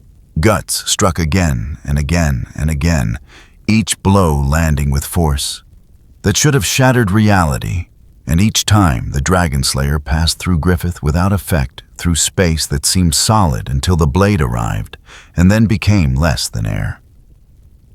And watching from the departing fleet, Alara recorded this futility with clinical precision, even as something inside her broke completely, because she understood what she was witnessing.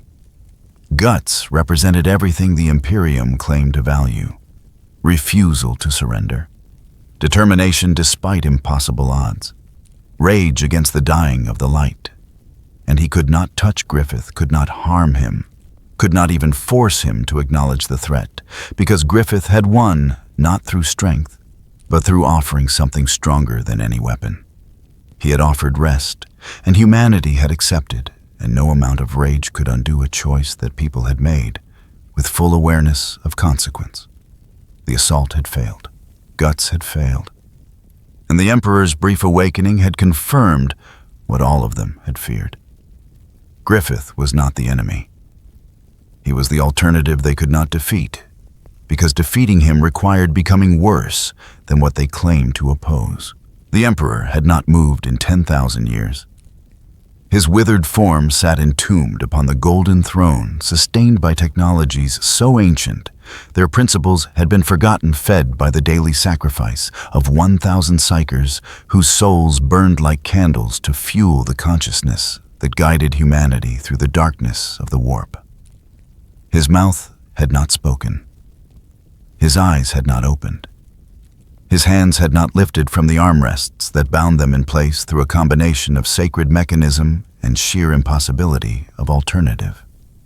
For 10 millennia, he had been less a man than a function, less a god than a necessity, the living corpse around which an empire had built itself like coral, accreting around a sunken statue. But he was not absent. The 10,000 custodians who guarded the throne knew this. The tech priests who maintained the systems knew this. The astropaths who felt his light burning through their souls knew this. He watched. He waited. He endured. And on rare occasions when the galaxy's fate hung in balance so delicate that even the weight of a thought might tip it toward extinction or survival, he acted. The warp had been growing quiet for months. The navigators noticed it first, reporting that the currents they used to chart courses through the Imperium were becoming smoother, calmer, as if something was draining the chaos from the psychic ocean that separated stars. The Astronomican's light, that great beacon projected from the Emperor's will, continued to burn without change. But around it, in the depths where demons swam, and the chaos gods played their eternal games, something unprecedented was occurring. Silence was spreading. The chaos gods felt it. Khorne, seated upon his throne of skulls, in the heart of the blood god's domain, watched as his legions of demons flickered and faded, their forms sustained by rage and bloodlust. Finding insufficient fuel in a warp that was becoming too peaceful to sustain them, Tzinch, the architect of fate, saw futures collapsing into a single terrible possibility. The infinite branches of causality pruning themselves until only one path remained. Nurgle, father of plagues, felt his garden of pestilence withering as hope and rest replaced the despair that had nourished it for eons. And Slaanesh, prince of pleasure, discovered that even the most exquisite sensations became meaningless in a realm where all sensation was being muted toward perfect tranquility. They raged. They schemed.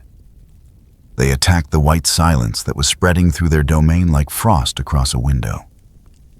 But their efforts found no purchase. Whatever force was pacifying the warp did not fight them. It simply offered an alternative, and souls that had spent eternity in torment chose rest over suffering with a unanimity that made mockery of the gods' claims to ownership. In the deepest chambers of the imperial palace, in sanctums that existed beneath even the throne room, in places where reality itself grew thin from proximity to the Emperor's psychic presence, something stirred. The custodians felt it first, their enhanced senses detecting shifts in the flow of time and space that should not have been possible within the palace's sacred precincts. Captain General Trajan Valoris, commander of the 10,000, stood vigil as he had stood for 3 centuries. His guardian spear held across his chest, his mind partially extended into the warp to better sense threats to his charge. What he felt made him understand with terrible clarity why the Emperor had not acted more directly in 10,000 years. To move even slightly when one's consciousness was spread across a galaxy, when one's attention sustained the light that guided trillions of souls, when one's will held back the literal forces of hell from consuming humanity entire, meant accepting costs that would make the Horus heresy seem merciful by comparison. But the alternative was worse. The white silence that spread through the warp was not chaos, but it was not human either. It was something else, something that the Emperor recognized, because he had fought against it once before in ages so distant that even his memory struggled to contain them. Order.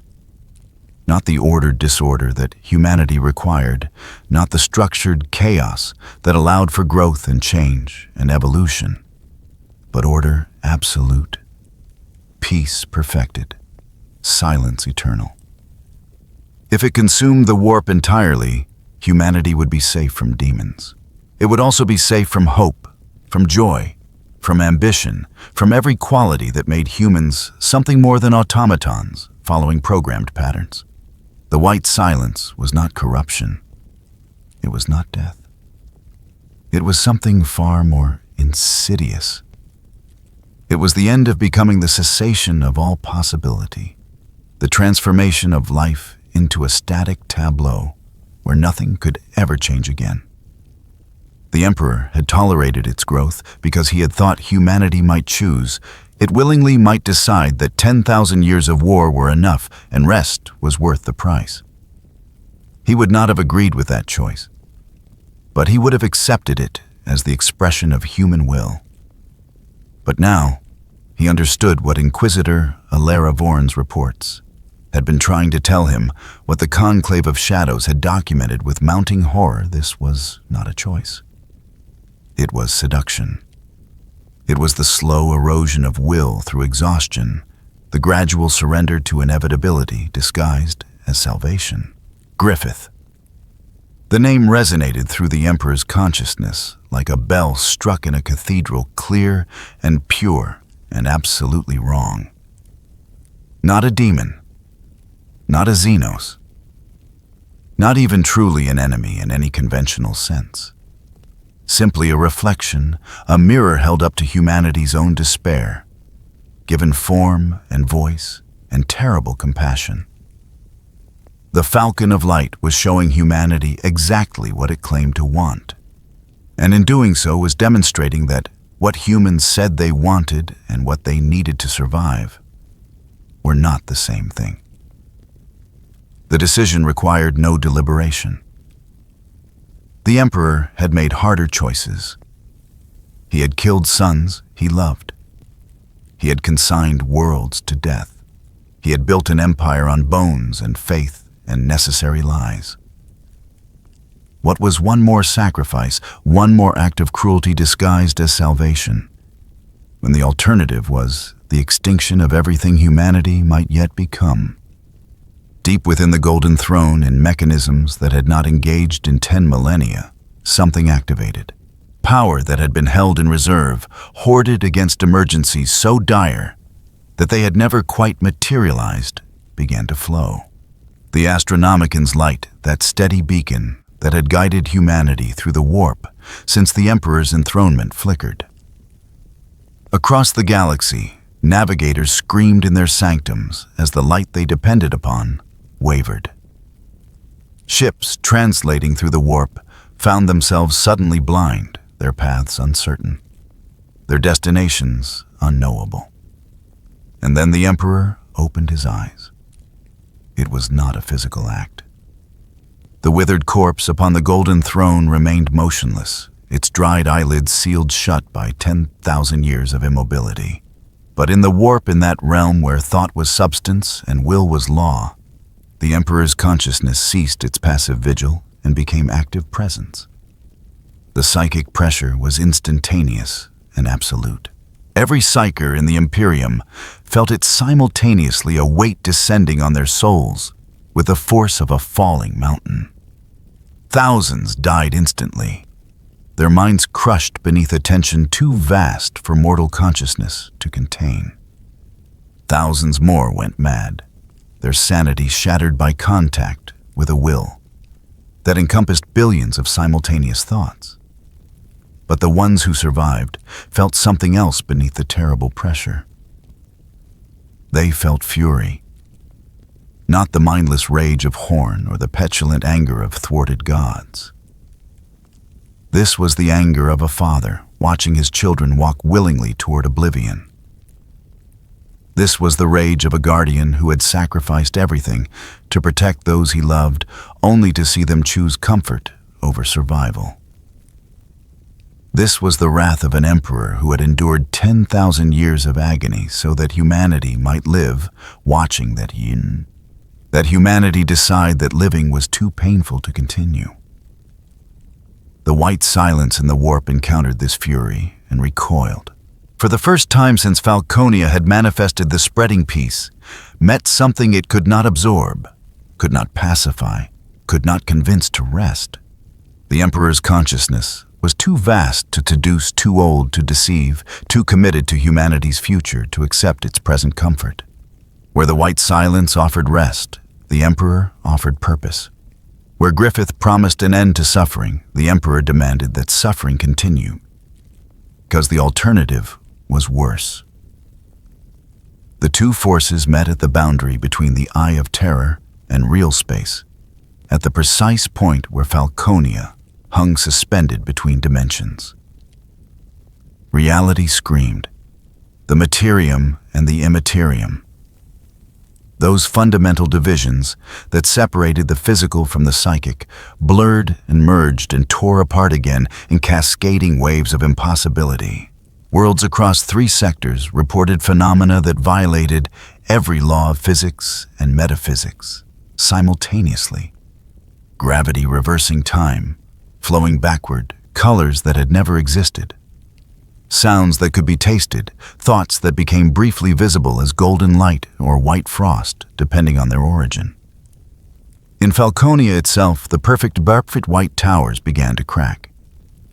Not physically, for they had never been truly physical, but conceptually.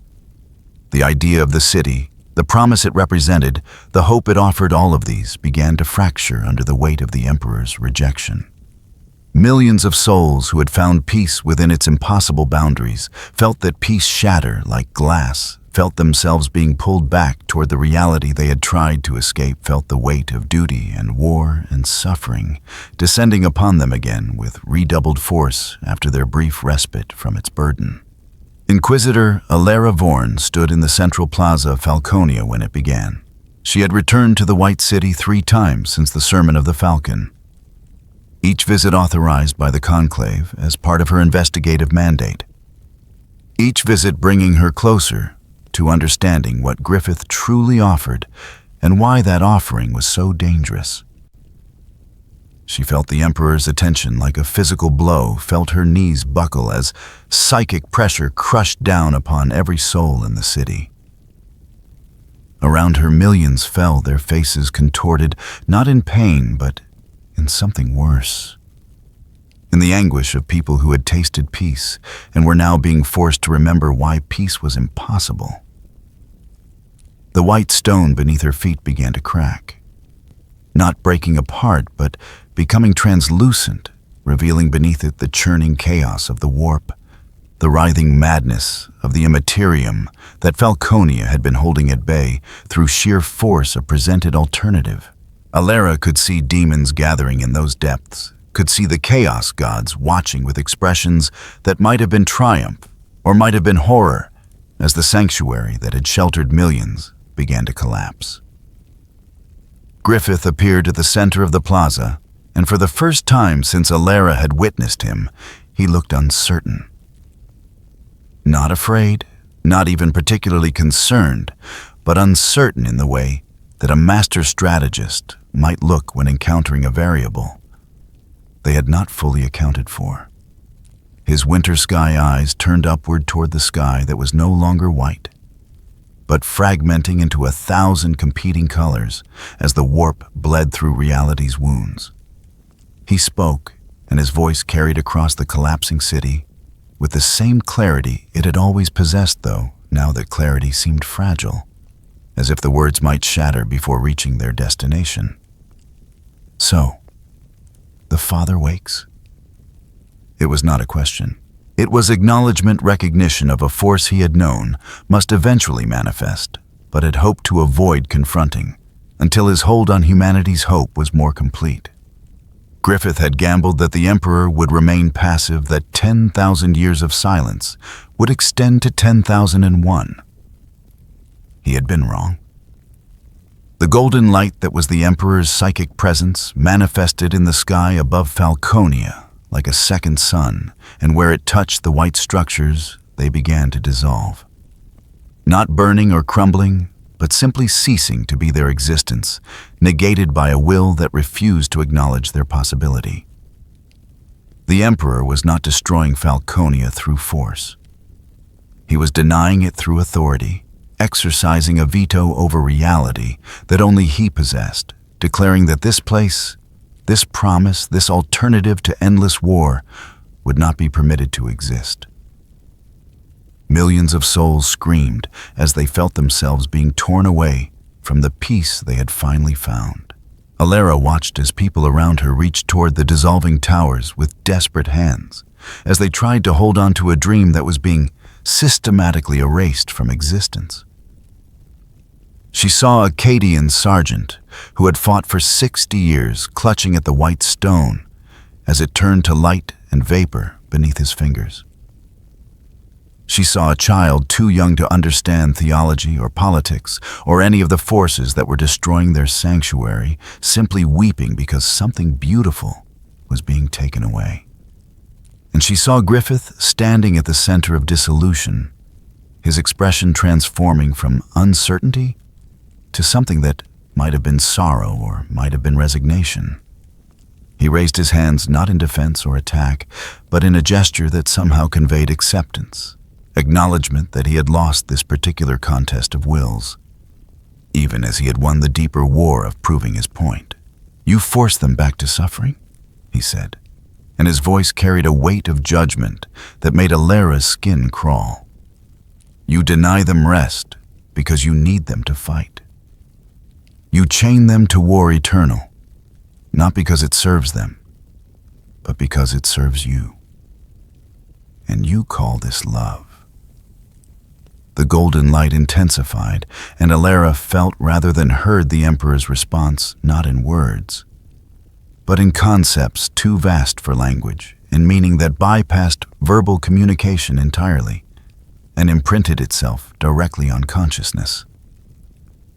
What she understood from that communion terrified her more than any demon ever had.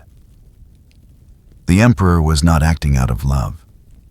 He was not acting out of duty. He was acting out of mathematics, out of cold calculation that weighed the suffering of billions against the extinction of trillions that measured individual anguish against species. Survival that chose war eternal over peace, temporary because peace would not last and war somehow might eventually be won. Griffith had offered humanity what it wanted. The Emperor was forcing it to accept what it needed. And the tragedy was that both of them were right, and both of them were wrong, and the galaxy would burn regardless of which vision prevailed.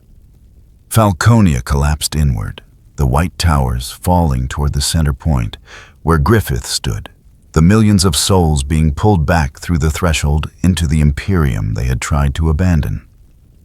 The city did not explode or shatter.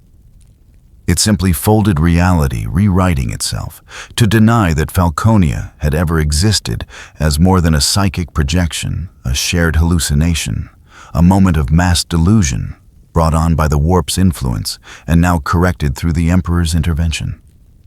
Alara felt herself falling, felt reality reasserting itself around her, felt the cold, familiar weight of duty and war, an endless vigilance crushing down after the brief suspension of their pressure.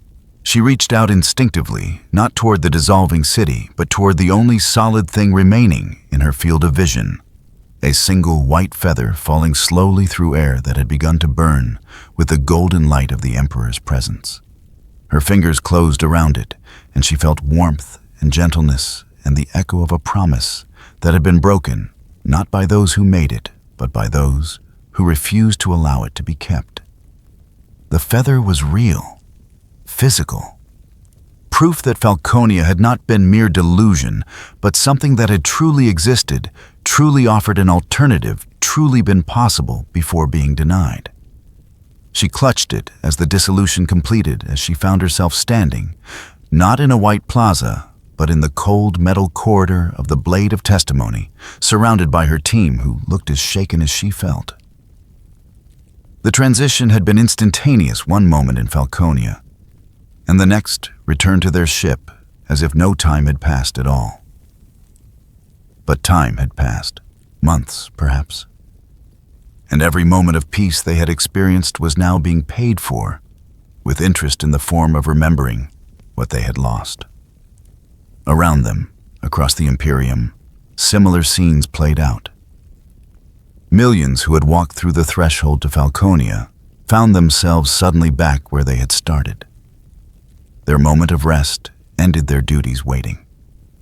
Unchanged their wars, continuing as if there had never been pause. Medical stations reported mass psychological trauma. Entire guard regiments required reconditioning. Priests of the Ministorum worked overtime administering last rites to those who chose suicide over returning to lives they had briefly escaped. The white silence in the warp retreated, pushed back by the Emperor's assertion that chaos, painful as it was, remained preferable to the alternative. The Chaos God, sensing opportunity in the vacuum left by Falconia's collapse, surged forward with renewed vigor. Demonic incursions that had been mysteriously absent during the months of white silence returned with multiplied intensity as if making up for lost time. The galaxy, briefly calm, erupted once more into the violence that was its natural state. On Terra, in the throne room, where the Emperor's corpse sat unchanging, Captain General Valoris watched as a single drop of blood formed on the withered lips and fell, striking the golden metal with a sound like a bell being struck. It was the first movement the Emperor's body had made in 10,000 years. It would be the last. The price of opening his eyes even for a moment, even in the warp rather than physically, had been measured in centuries of accumulated vitality spent in an instant. But it had been enough. Falconia was gone. The peace it promised was denied, and humanity, that struggling, suffering, endlessly war-torn species, was free to continue its pointless struggle against extinction for another day, another year, another 10,000 years if necessary. Free to suffer because the Emperor had decided that suffering was preferable to the alternative. Whether that decision had been correct would be debated for millennia. Whether the Emperor had saved humanity or merely prolonged its agony would never have a definitive answer. But one thing was certain: the choice had been made, and millions had paid the price for the Emperor's conviction that they needed war more than they wanted peace. In her quarters aboard the Blade of Testimony, Inquisitor Alara Vorn stared at the white feather in her hand and wept. Not for the city that was lost, not for the peace that was denied, but for the terrible certainty that had been confirmed in the moment of Falconia's dissolution. The Emperor had not acted out of love for his people, but out of refusal to lose his game pieces, and she could never again pretend not to know that truth. The war continued. The Imperium endured. And somewhere in the ruins of what might have been Griffith's voice whispered across the warp one final time, not in anger, but in confirmation of what he had always claimed: the Emperor had abandoned his children long ago.